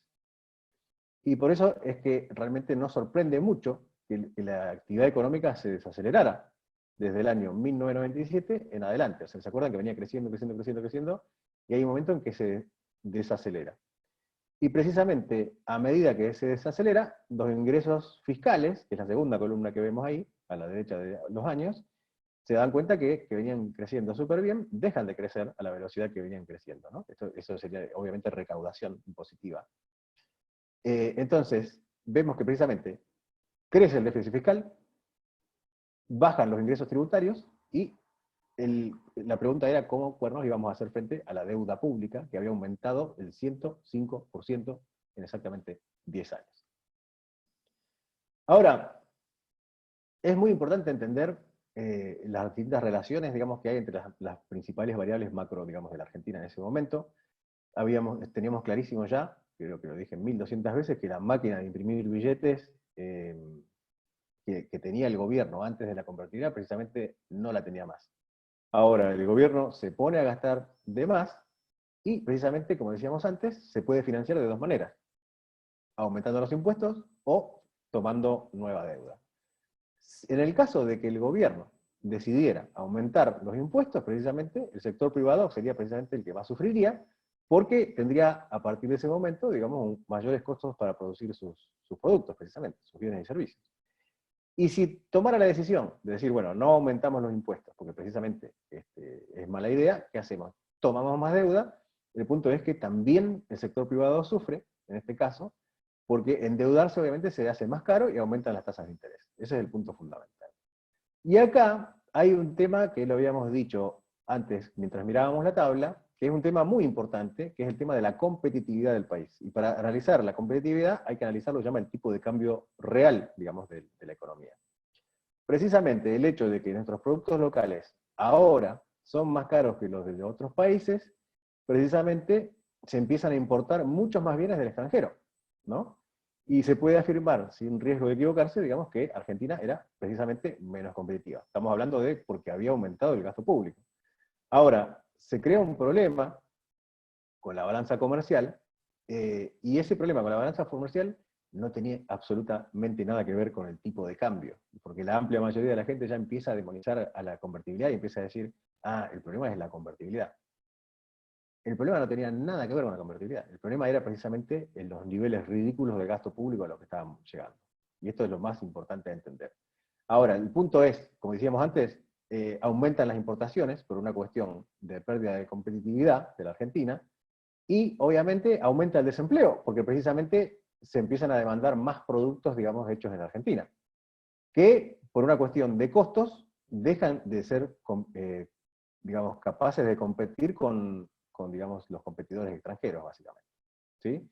Y es por eso que, como vimos antes, en la tasa, en la columna de desempleo, el desempleo lamentablemente es el que realmente no termina de mejorar, sino que al revés, se empeora. Fíjense, en 1991, 6,5%, 2001, 10 años después, 17,3%. ¿Sí? Bien, nos estamos acercando al final. Entonces acá realmente el país entra, digamos, en una encrucijada enorme, porque la pregunta es, bueno, ¿cómo hacemos para salir de este problema minimizando los daños? El punto es que, digamos, digamos, bien, nos está aumentando el riesgo país, que el riesgo país es un indicador muy importante, digamos, de la capacidad que vamos a poder tener de pagar nuestra deuda, por ejemplo. Como decíamos antes, la deuda se había multiplicado 105% en 10 años. Y bueno, acá teníamos tres opciones, básicamente. Uno, digamos, aumentaban los impuestos, el gobierno aumentaba los impuestos para cubrir la diferencia, lo que iba a llevar a una recesión económica aún más grande, o, en segundo lugar, se reducía el gasto público, y esta es la opción más razonable desde el punto de vista, digamos, del liberalismo clásico. O sea, lo razonable hubiera sido ponerse a bajar el gasto público, más tarde, más temprano, lo que fuera, pero era, digamos, como la solución óptima, digamos. Reducir el gasto público. ¿Qué efectos iba a tener la reducción de gasto público? En primer lugar, bueno, a los acreedores, los inversores, era una muy buena señal de que la deuda precisamente se iba a pagar. En segundo lugar, que esto liberaría, digamos, recursos del sector improductivo, es decir, del Estado, precisamente para que se reubiquen en el sector productivo, es decir, en el sector privado. Y en tercer lugar, iba a reducir las tasas de interés y depreciar el tipo de cambio real, aumentando la competitividad de la economía. O sea que esa era la solución óptima de las tres que se presentan acá. Y la tercera opción, precisamente, era simplemente devaluar y anunciar un default, ¿no? Esa devaluación, y luego de eso abandonar el sistema impuesto por la ley de convertibilidad, obviamente tenían un objetivo que era recuperar la fuente de financiamiento monetario, o sea, otra vez tener la maquinita de imprimir papeles pitados, esa era realmente el único objetivo. Y además, iban a recuperar la competitividad de la economía, ¿verdad? Y finalmente este default de deuda iba a permitir al gobierno ahorrarse, digamos, todo lo que era, digamos, intereses, etcétera, para dirigirlo, digamos, a otras partidas de gasto. Acá, digamos, quiero citar a Juan Carlos Kachanowski, que fue uno de mis grandes maestros en materia económica, precisamente en la Universidad Católica Argentina, en la UCA. Él escribió en el año 1998, cuando todavía no todo estaba perdido, escribió, y lo voy a leer literalmente, dice: con convertibilidad o sin convertibilidad, el déficit fiscal provoca desequilibrios. En el caso específico de Argentina, la deuda pública externa pasó de 60.000 millones a 105.000 millones, fíjense que no dice de dólares o de pesos porque era lo mismo, a pesar de que se vendieron la mayor parte de las empresas públicas. ¿Se acuerdan? Dijimos 63 empresas privatizadas o eliminadas. Entre paréntesis, eran todas deficitarias, ¿no? La deuda sigue creciendo, dice Juan Carlos, y la recaudación tributaria no mejora. De manera que la tendencia tiene que ser A, recesión y desocupación, o B, devaluación. Por ahora los argentinos estamos saboreando un poquito de la primera, es decir, de la recesión y de la desocupación. Esto lo dijo en 1998. Y la conclusión de Juan Carlos es: la devaluación en Argentina, igual que en Brasil, es solo cuestión de tiempo, salvo que algún milagro haga que los políticos regulen los mercados y bajen el gasto público. Bueno, precisamente, no sé si ustedes se imaginan el final de la historia, pero la realidad es que el milagro nunca llegó. Esa es la realidad. Asumió, digamos, un nuevo presidente, porque terminó la presidencia de Menem, asumió precisamente Fernando de la Rúa, que fue un gobierno bastante débil. ¿Se acuerdan que el hijo era el novio de Shakira? Bueno, realmente, digamos, Carlos Menem, por su personalidad, por sus logros y demás, digamos, digamos que el rol de presidente, después de haber sido Menem presidente, era bastante, digamos, un desafío, ¿no? Los zapatos que había dejado Menem eran bastante difíciles de llenar, ¿no? Como se dice en inglés muchas veces. Menem tenía una personalidad increíble, realmente, y lo más interesante es que cuando fue electo nadie se imaginaba que era así, ¿no? Porque incluso tenía una imagen personal bastante poco feliz al comienzo, y él se adaptó volando a una velocidad increíble. Un tema importante acá, y esto es un tema que a lo mejor ustedes lo ven como que no tiene nada que ver, pero la realidad es que sí tuvo que ver, porque en el momento que Fernando de la Rúa, digamos, empieza a tener las mayores complicaciones en la economía argentina, ustedes miran el resto del mundo y ven que Estados Unidos venía apoyando, como prestamista de última instancia, todos los desastres. O sea, cada vez que había un incendio, plin, Estados Unidos iba y apagaba el incendio. Caso de México con el efecto tequila, ¿no? ¿Se acuerdan? México con el efecto tequila. El caso de Indonesia, el caso de Brasil, cada vez que había un incendio en alguno de estos países, plin, Estados Unidos iba y apagaba el incendio. Y con Argentina no lo hace. Interesantísimo. Entonces, bueno, empieza a haber, digamos, un desfile de ministros de Economía. Por ejemplo, lo nombran a Ricardo López Murphy, que realmente era la única persona en ese momento, en Argentina, de ese momento, dispuesto completamente a bajar el gasto público, y precisamente apenas asume, se manda un discurso por la televisión, dura 48 horas en el cargo. ¿Verdad? O sea, realmente preocupante la situación. Estados Unidos obviamente no le sale de prestamista de última instancia, y así, bueno, hay toda una convulsión política, asume interinamente Adolfo Rodríguez Sá. ¿Se acuerdan que el mundo lo vio, digamos, las imágenes de la gente rompiendo todo en la avenida 9 de Julio, digamos, que sucedieron, digamos, 3, 4 presidentes en muy pocos días? Y precisamente el 23 de diciembre de 2001, en medio de todo este desastre, Adolfo Rodríguez anuncia la cesación de pagos, con una frase, digamos, que se recuerda, digamos, para toda la historia. Dice: vamos a tomar el toro por las astas, y en primer lugar anuncio que el Estado argentino suspenderá el pago de la deuda externa. Pocos meses después, acuérdense que estábamos a 23 de diciembre, perdón, pocos días más tarde, no, perdón, el 2002, acá estoy medio confundido con las fechas, porque precisamente es bajo la presidencia de Eduardo Duhalde que se elimina en el año 2002 precisamente la ley de convertibilidad argentina. Y ahí precisamente el gobierno argentino recupera la maquinita de imprimir billetes, y con ella comienza un nuevo periodo económico que lamentablemente traería como consecuencia la demonización de la convertibilidad. O sea, a partir de ese momento, hablar de Menem, hablar de caballo o hablar de convertibilidad era tabú, básicamente. En Argentina se te tiraban todos encima, si lo hacías. En eso tuvo un rol muy importante, digamos, lo que se llama el revisionismo histórico perverso, digamos, de la administración de Néstor primero y luego de Cristina Fernández de Kirchner en su momento. Y lamentablemente, bueno, una historia de un control, de una hiperinflación grosera que había sido exitosa, lamentablemente se le echa absolutamente la culpa de todos los males a la ley de convertibilidad. Ahora, un punto acá muy importante, escuchando un poco una conferencia de Cavallo en la Universidad Torcuato Di Tella, que está en YouTube, pongan si quieren, Domingo Cavallo, Universidad Torcuato Di Tella, van a ver que una aclaración fundamental acá es que no fue que el gasto público se descontroló tanto a nivel nacional, sino que precisamente las provincias fueron las que aumentaron de manera grosera, digamos, el gasto público, ¿sí? Y encima a tasas de interés que eran prácticamente el doble de lo que se endeudaba el gobierno nacional. Obviamente el gobierno nacional también se había endeudado, pero fueron precisamente las provincias grandes, sobre todo la provincia de Buenos Aires. Yo no sé si ustedes saben, pero por la concentración, digamos, de habitantes que hay en la provincia de Buenos Aires, se dice que el que gana en la provincia de Buenos Aires una elección, por ejemplo, gana la presidencia para todo el país. Bueno, básicamente, para que se den una idea, en ese momento era precisamente la que se había endeudado fuertemente, era la provincia de Buenos Aires, con bancos privados y a tasas altísimas, impagables. Ahora la pregunta es si se lo hicieron a propósito o no. Porque ustedes sabrán, precisamente a raíz de la presidencia del ahora expresidente Mauricio Macri, que el presidente Mauricio Macri, desde Leandro Alem hasta nuestros días, ha sido el único presidente no peronista que terminó su mandato. Y precisamente la pregunta es si las provincias se lanzaron a hacer un contrapeso precisamente para que cayera de la rúa o no, digamos, creando un gasto público desorbitado que era imposible de mantener con la ley de convertibilidad. Bueno, tratando de más o menos de ya ir cerrando, les cuento que los distintos defaults de deuda en la historia de Argentina han sido 4. Acá tengo una línea histórica. En el año 1827, el primer default de deuda, es decir, salir y decir, hola, mundo, lamentablemente, a partir de mañana, acepto, digamos, declaro oficialmente que no puedo hacer frente a la deuda externa, ni siquiera el pago de los intereses.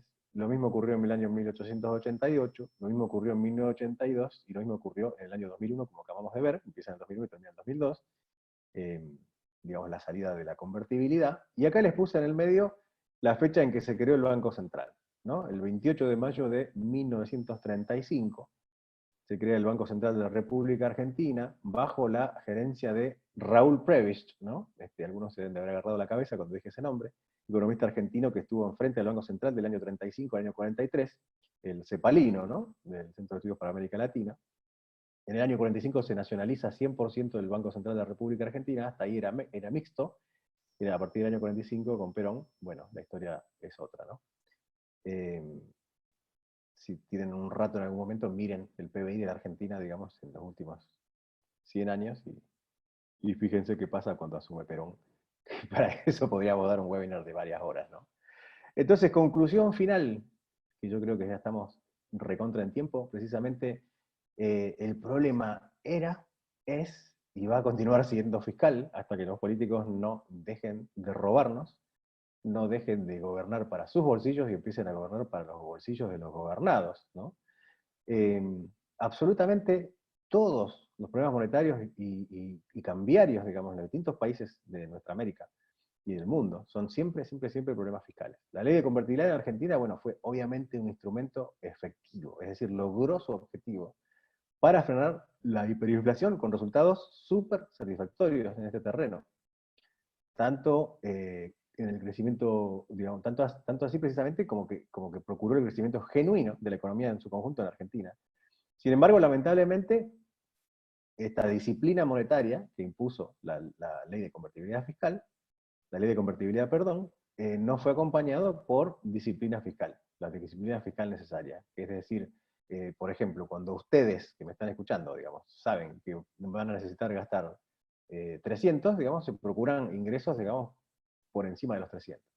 Pareciera ser que el gobierno, digamos, con nuestros impuestos, no se preocupa, digamos, de cuánto va a recaudar o cuánto tiene que gastar. Porque siempre tiene la posibilidad de emitir, siempre tiene la posibilidad de endeudarse o de aumentarnos los impuestos. O sea, siempre nos puede, digamos, trasladar el problema a nosotros, ¿no? Ahora, obviamente, la falta de disciplina fiscal, repasando, digamos, lo que estuvimos viendo, precisamente por haber incrementado el gasto de manera fuerte, precisamente erosionó la competitividad. Este déficit fiscal llevó a una crisis de deuda cada vez más grande, ¿no? Porque dijimos antes, se podía pagar con emisión, no se podía pagar con emisión, se podía pagar únicamente aumentando los impuestos y tomando mayor deuda, se tomó mayor deuda y se creó un nuevo default. Entonces, el origen de los problemas no fue, y esto es muy importante recordarlo, no fue el tipo de cambio fijo, no fue la convertibilidad, sino precisamente que hubo gobiernos irresponsables en materia de gasto que cuando tuvieron que hacer los ajustes necesarios, hicieron lo más fácil, que era precisamente devaluar y declarar el default de deuda internacional, ¿no? Ese es el camino fácil. Ahora, obviamente hubo una reactivación, eventualmente, unos años después del 2002, pero bueno, eso lamentablemente fue una ilusión de corto plazo. Hoy en día la economía, digamos, sigue exactamente igual de poco competitiva que antes. Los niveles de inflación, digamos, obviamente vinculados a los desequilibrios fiscales son gigantes, y el intervencionismo del gobierno solamente ha logrado agravar el problema de la Argentina. Hoy no tenemos ni disciplina fiscal, ni disciplina monetaria. Lamentablemente Argentina hoy es uno de los pocos países en el mundo con inflación de 2 dígitos, ¿no? Más o menos estimada en un 50% anual, con un dólar en continua, digamos, apreciación, ¿no? Y un control de cambios que da lugar a mercados negros, obviamente, como siempre, y que afecta profundamente la estructura productiva del país. La verdad que una mejor alternativa hubiese sido mantener la convertibilidad, corregir el problema fiscal, en lugar de tomar el atajo para, bueno, 10 años después volver a empezar con enfrentando la misma situación, ¿no? Lo importante de acá, de recordar, como conclusión, corolario final, digamos, de esta presentación, es que una moneda sana es un imperativo para cuidar el poder adquisitivo del dinero que tienen en sus bolsillos nuestros ciudadanos. Con lo cual, bueno, si la pregunta de Luis era, ¿ustedes recomiendan adoptar una ley de convertibilidad en Argentina, una ley de convertibilidad al estilo de los argentinos en Venezuela? Lo más importante acá es tener en cuenta que sí o sí tiene que haber una reforma, digamos, asegurando que las reglas del juego sean claras, sí o sí tiene que intentar acompañar, digamos, privatizando, digamos, todo aquello que da pérdida, todo aquello que no sirve, digamos, de las entidades públicas que el gobierno mantiene a punta, digamos, de impuestos de ustedes, aunque den pérdidas millonarias por día, y realmente la persona que lo haga, quien sea, digamos, en el futuro en Venezuela, tiene que tener en cuenta que, sí, disciplina monetaria, muy bueno, muy útil, muy lindo, pero tiene que estar acompañada siempre por una disciplina fiscal. Así que bueno, Luis, no sé si lo dejo en tus manos y les agradezco muchísimo por la atención, ¿no? Bueno, Eneas, muchísimas gracias por tu intervención. Fíjate, lo que nos queda de tiempo, quiero esta dinámica que la tengamos, ¿no? No quiero que se nos escape al final de la conexión para que nos tomemos una foto grupal, ya después que tenemos las preguntas ya respondidas, les voy a pedir que por favor activen sus videocámaras para que se les puedan ver los rostros y tomar una foto grupal pero eso es ya cuando ya estemos listos, ¿ok? Si quieren, por cuestiones de conexión, continúen con las cámaras, las videocámaras apagadas para que no les consuman datos o se les ralentice el Wi-Fi. También quería invitarlos para nuestro próximo evento. Okay. Por favor, Eneas, vuelve a poner como host, que creo que te puse a ti solo para compartir la pantalla, para invitarlos al evento, sí, de la semana que viene. Ahí está. Y gracias. Déjame compartirlo acá antes de que pasemos a las preguntas. Tratamos el tema educativo en la conferencia pasada.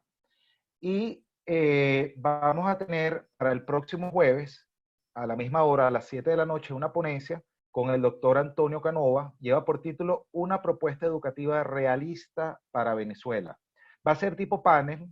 El flyer debemos corregirlo porque a última hora el doctor Canova me pidió que incluyera a Mariana Escolaro para que lo hagamos, ellos hagan la ponencia entre los dos. Mariana Escolaro es abogada de la Universidad Católica Andrés Bello y es máster en International Human Rights por la Northwestern University. El doctor Antonio Canova es profesor de Derecho Constitucional de la Universidad Católica Andrés Bello, es doctor en Derecho de la Universidad Carlos III de Madrid y es director general de Un Estado de Derecho. Ellos van a hablar sobre unas propuestas de reforma educativa basada en las ideas de James Tully. Y la semana siguiente, es decir, el viernes 5 de junio, vamos a seguir con el ciclo El Milagro, esta vez conversando sobre las reformas económicas implementadas en Japón. El ponente va a ser Leonardo Brito, cofundador de la Sociedad Bastiat, capítulo Venezuela. Entonces, para que por favor lo agenden, y ahora sí vamos a pasar a las preguntas. ¿Ok?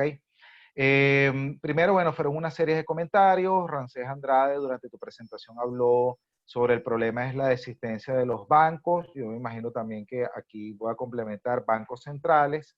Alguien pidió si puedes mencionar un poco sobre los acuerdos de Bretton Woods. Alguien también pidió que se hablara de la dolarización de la economía en Ecuador. Alguien también hizo la acotación de que esta emisión de dinero da una sensación de falsa riqueza, y el problema sobre los peronistas en Argentina, por supuesto. Víctor Herrera también comentó que el profesor Steve Hank es muy activo con el tema de la dolarización en Venezuela. Y tengo varias preguntas aquí por parte de otros participantes. Entonces, si quieres, Sí, agotá porque Eneas. son muchas. Sí, sí. Ok, Yo creo que con esas estamos re bien. A ver, sí. el Bretton punto es así. Woods. Ajá. Mirá, para que quiero ir por, ¿cómo se llama? Por Por orden de, partes. además, por orden de importancia. Ajá. Un tema que me parece interesantísimo es lo que dijeron, que da una sensación de falsa riqueza. Eso es interesantísimo, sinceramente. Ahora, precisamente, o sea, te doy primero la conclusión y después te explico por qué. O sea, la realidad es que falsa riqueza es exactamente lo contrario, digamos, o sea, la no convertibilidad. Precisamente que el gobierno pueda emitir papel pintado, digamos, cada vez que quiera. Porque, ¿qué es riqueza? Riqueza es precisamente un Producto Bruto Interno mayor, ¿no? Teniendo en cuenta, digamos, la misma manera de contabilizar o de determinar el PBI, ¿verdad? En cambio, digamos, si uno aumenta la base monetaria, es decir, imprime dinero, precisamente, que no tiene absolutamente ningún respaldo, precisamente lo que está haciendo es darle a la gente papel pintado. Porque si el que hizo la pregunta piensa que mayor cantidad de moneda impresa implica que todos seamos más ricos, lo único que tenemos que hacer es, básicamente, imprimimos un montón de bolívares, por ejemplo en Venezuela, y con un helicóptero los tiramos por el aire, ¿no? Para que la gente los recoja y todos seamos mayormente ricos. Ahora, eso no se verifica. La realidad es que cuanto más dinero hay, digamos, una mayor es la base monetaria, lamentablemente, digamos, es precisamente manteniéndose el PBI constante o disminuyendo, precisamente digamos, la riqueza precisamente no se modifica. ¿Me entiende lo que quiero decir? ¿Se entiende, Luis, lo que quiero decir con esto?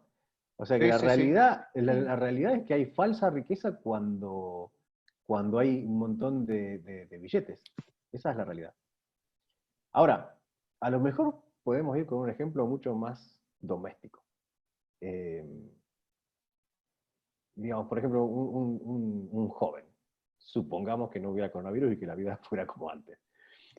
Quiere salir el fin de semana. Digamos, tiene varias opciones, ¿no? Como para decir, bueno, puede ser que él trabaje, puede ser que le pida prestado a sus padres o a algún amigo, ¿no? Y digamos, pero siempre hay, digamos, opciones bastante claras y razonables, ¿no? Porque lo que él pida prestado después lo va a tener que devolver, si trabaja, digamos, va a tener un ingreso y todo lo demás, digamos, pero el gobierno tiene una opción que no la tiene nadie, que no la tiene ninguna empresa, que no la tiene ningún individuo en nuestros países, que es precisamente emitir dinero. O sea, ninguno de nosotros tiene una maquinita para imprimir bolívares fuertes, por ejemplo, o pesos argentinos, o incluso dólares tampoco. Los gobiernos solamente son los que tienen. Ahora, que haya mayor cantidad de moneda no necesariamente implica que exista mayor cantidad de riqueza, como decíamos antes, porque si no simplemente sería una cuestión de imprimir y darnos a todos 1.000.000, por ejemplo, no sé, si el gobierno de Venezuela hoy, la dictadura en realidad, porque ni siquiera es un gobierno eso, decide imprimir, no sé, 100 millones de bolívares fuertes y dárselo a cada uno de los venezolanos, eso no está cambiando en absoluto la situación. O sea, lejos de convertir a los venezolanos en personas más ricas, lo único que está haciendo es que el poder adquisitivo de la moneda venezolana, de hecho, disminuya. ¿Por qué? Porque no cambió el PBI ni la producción, digamos, de Venezuela, que es en lo que está basado realmente la riqueza. No sé si eso responde a la pregunta de la falsa riqueza. O sea, el punto es cómo evitar que se imprima dinero sin respaldo. Ese es el punto de la convertibilidad. Y precisamente yo creo que la convertibilidad, digamos, te da un patrón, es decir, te da un respaldo para el poder adquisitivo de la moneda, que es precisamente el dólar americano. Y es por eso que cada, digamos, como decíamos antes, cada peso argentino, a partir de 1991, precisamente era exactamente lo equivalente a tener un dólar en el bolsillo. Y eso realmente cambiaba todo, ¿no? Fíjense, aterrizando un poco en el contexto venezolano, yo aquí tengo como unas condiciones que permitirían que esta caja de conversión sea viable. Y en primer lugar, la balanza de pagos también debe ser viable, ¿ok? O sea, tiene que haber una economía que tenga unas condiciones, genere un entorno para que se pueda dinamizar, aumente la producción y haya una balanza comercial, una balanza de pagos favorable al país para que esto la blinde la economía nacional frente a shocks externos, ¿ok? ¿Qué es lo que pasa con Venezuela y el principal problema? Que es una economía totalmente dependiente de un mercado que es muy volátil como es el mercado petrolero. Un mercado en el cual los precios pueden subir o bajar de golpe y esto haría que la balanza de pago se vea comprometida en cualquier instante. Y por ende, no sea, así como se ve comprometido el nivel de exportaciones, también se va a ver comprometido el nivel de Producto Interno Bruto y por supuesto la capacidad de respaldar adecuadamente la moneda nacional. Además de los shocks externos, los cuales está protegida la economía local, también tiene que ser a los shocks internos que se produzcan. Y allí la experiencia argentina es fundamental para nosotros vernos en ese espejo. ¿Okay? El tema de la balanza fiscal, el tema del control sobre el gasto público y lamentablemente los políticos venezolanos son todos populistas y todos les encanta incrementar el gasto público para, por supuesto, a través del clientelismo político, tener esa cantidad de votantes que los elija. Entonces, hasta que no corrijamos el tema del el presupuesto, el déficit fiscal, el presupuesto público, mientras no corrijamos la política fiscal, no podemos tener una política monetaria sensata que puede ser o bien sea a través de esta medida de caja de conversión para conservar la moneda local o a través incluso de la dolarización. Alguien preguntó también que cuál es que en qué consiste la dolarización de Ecuador. Consistió en que eliminaron el sucre, que era su moneda local, y adoptaron la moneda extranjera. Voy a empatar también, disculpa porque estoy como tratando de responder a varias preguntas en una en aras del tiempo. La dolarización en Ecuador tiene una característica muy importante, que es que constitucionalmente se integra, digamos, o sea, a la Constitución del Ecuador se integra, digamos, la imposibilidad de tomar nueva deuda, o sea, un techo de deuda. O sea, ¿cuánto nueva deuda puede tomar cada presidente? Bueno, tiene un límite, que precisamente Claro. Rafael Correa, digamos, no lo respetó, y ahí está el problema. Por eso tienen una deuda espeluznante, y sobre todo la tienen con países bien peligrosos como China. Que China no solamente te presta, sino que además te hace política, digamos, te trata de controlar el país, digamos, cuanto más grande sea el monto prestado a cada país. Ok. Por aquí, para retomar, porque es la pregunta que hace Catalina, que yo mencioné que la dolarización no es una opción, no es que no sea una opción, por supuesto que lo es. El tema está en que haya la voluntad política para hacerlo, ¿ok? Porque para eso tiene que estar gente en el poder que quiera hacer las cosas como deben hacerse. Es decir, no se puede gastar más de lo que se gana, no, tiene que haber disciplina fiscal y por supuesto tiene que dejar de utilizarse la política monetaria, es decir, la emisión de dinero para cubrir el déficit fiscal. Entonces tiene que haber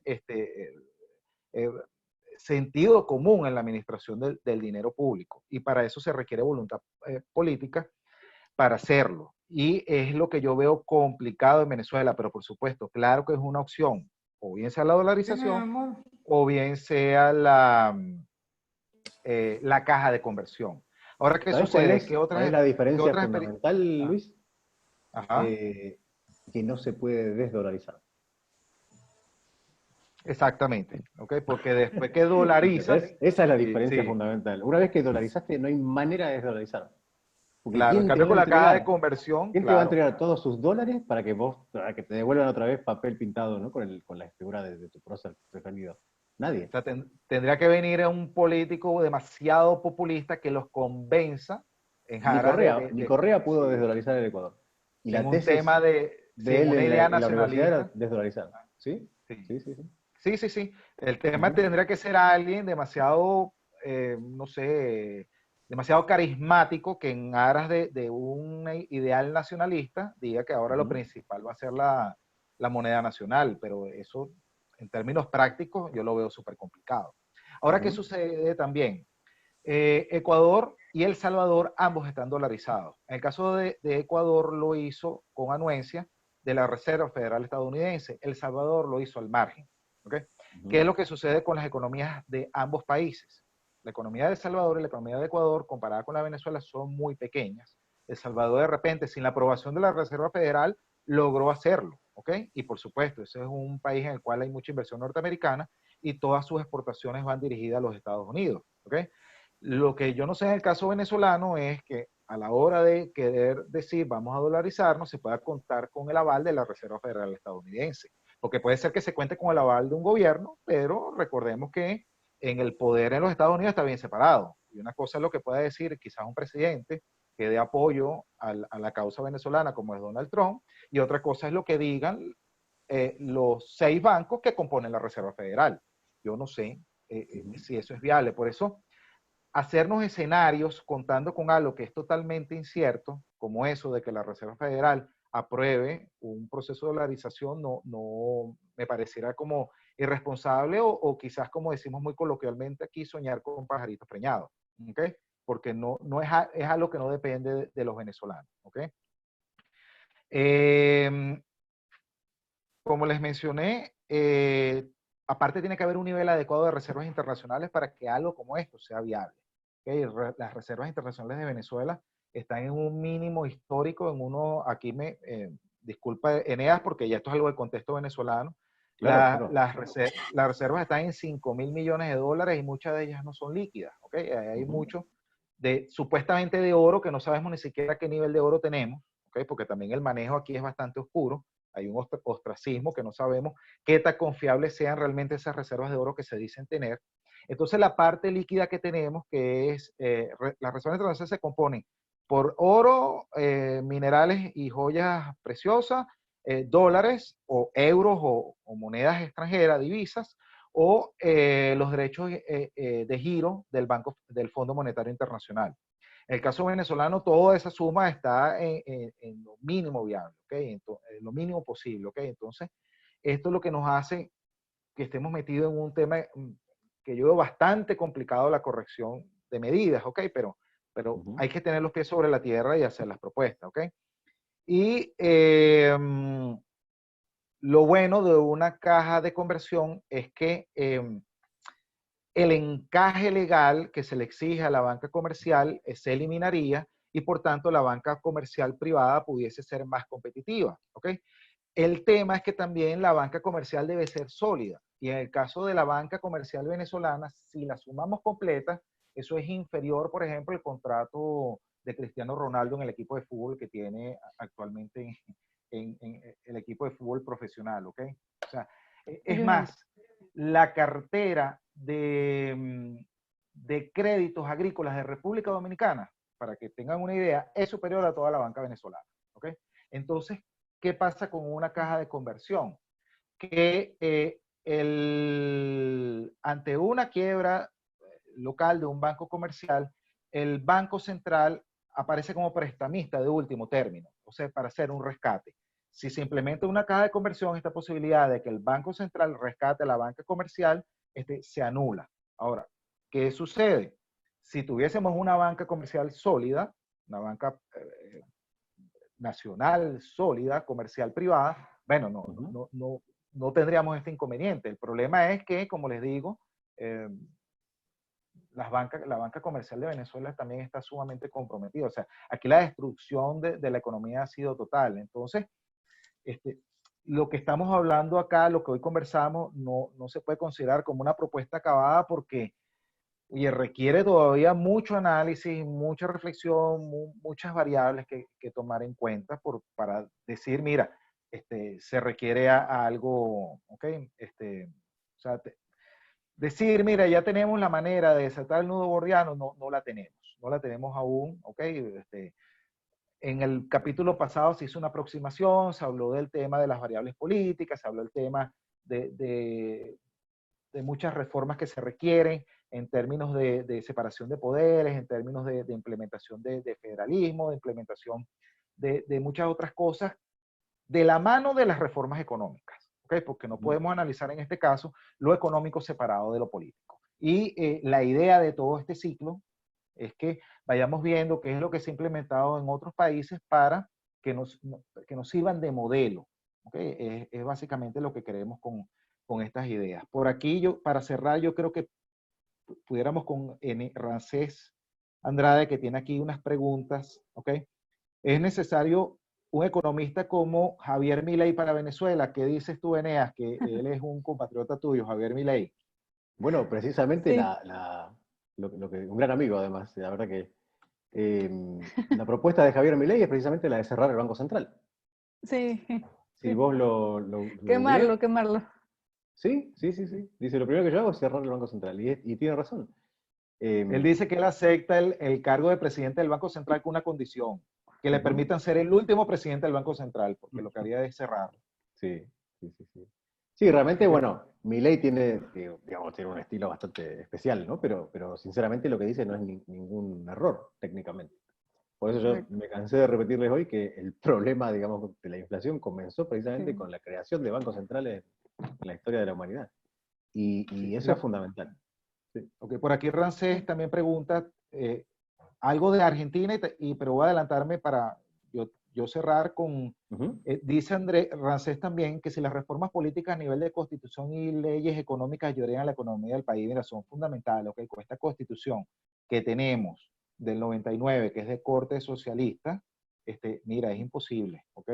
Y caso Venezuela, si se da el caso de una intervención militar extranjera y se aplica un plan Marshall, bueno, parece que hay disposición de colaborar, pero recuerden que cuando analizamos Alemania, el plan Marshall no fue lo único que permitió la recuperación de Alemania. ¿Okay? Lo que permitió realmente la recuperación de Alemania, no quiero minimizar los dólares, los 1.700 millones de dólares, creo que fue específicamente para Alemania, porque todo el plan Marshall fue de 10.000 millones de dólares.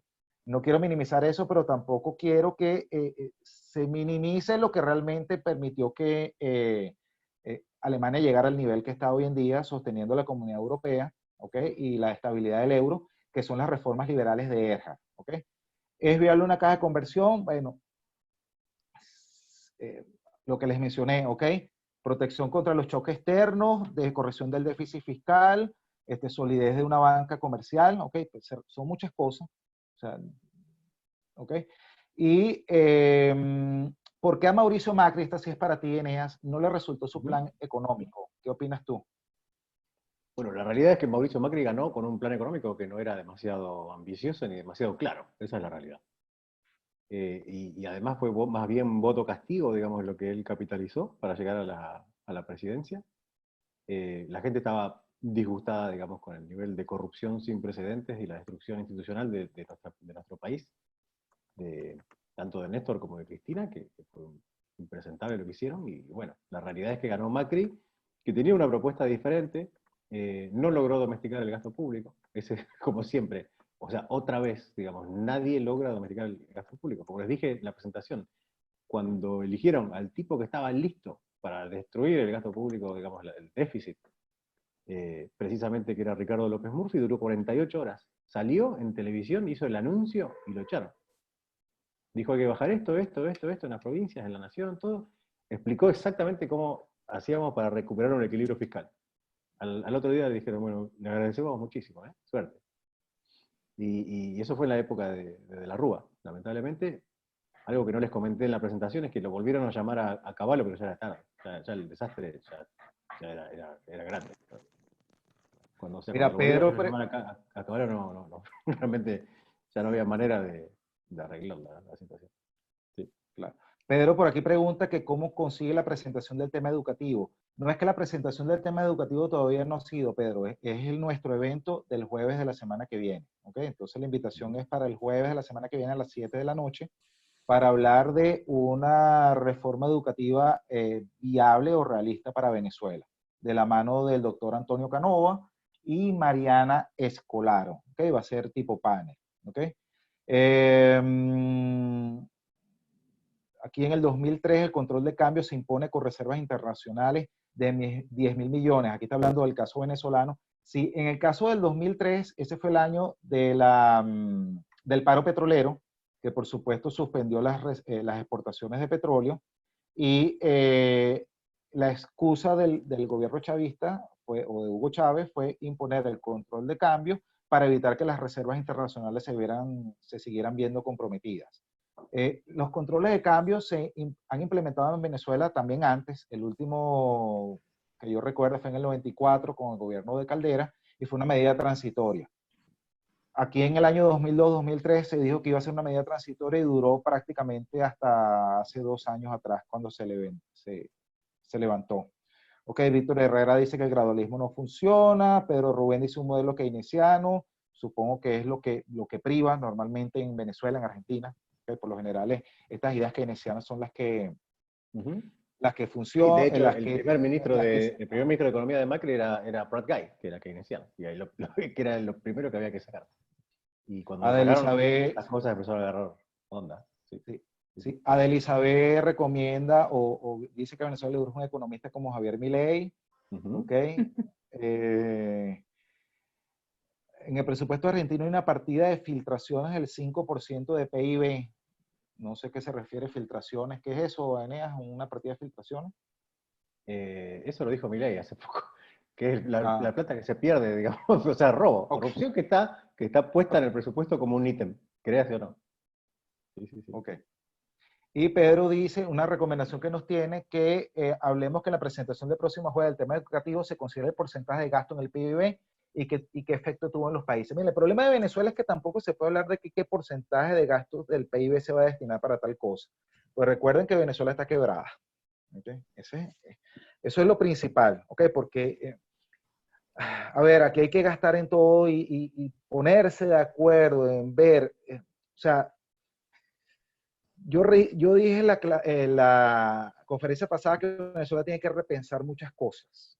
Y eso incluye repensar su relación con el petróleo, repensar el gasto público, repensar esa manía de que creemos que todo debe estar en manos de los hombros del Estado. ¿Okay? Y ese paradigma es el que tenemos que tumbar, o sea, tenemos que eliminar. ¿Okay? Tenemos que restarle ya definitivamente poder a un Estado que va a ser ineficiente para darle poder al ciudadano. ¿Okay? Eso es lo que nosotros con esto quiero despedirme, o sea, creo que esto es lo que nosotros necesitamos de verdad implementar, ¿ok? Porque o sea, es imposible, ¿ok? Ya ese paradigma, ese estado docente, ya esa PDVSA, ese estado, esa economía ideada por Betancourt, lo mencioné como una anécdota, en donde todo iba a estar en manos de la industria petrolera y era el que iba a permitir ser el motor de desarrollo de la economía nacional, eso fracasó, ¿okay? Y tenemos que repensarlo y tenemos que adoptar medidas como las que nosotros estamos aquí como planteando ideas para el debate, ¿ok? Ideas como las de Alemania, las de Japón, estas medidas que no operaron en definitiva un milagro en Argentina, pero que resultaron por 10 años y etcétera, etcétera. Bueno, ahora sí les voy a pedir, por favor, activen sus cámaras para hacer un print de pantalla y ponerlo en nuestra, ¿ok? Catalina, José Luis, Rancés, Magali, Mariano, alguien aquí que es el nombre de su empresa, Interconcert, Magali, Yanira, por favor, todas sus cámaras.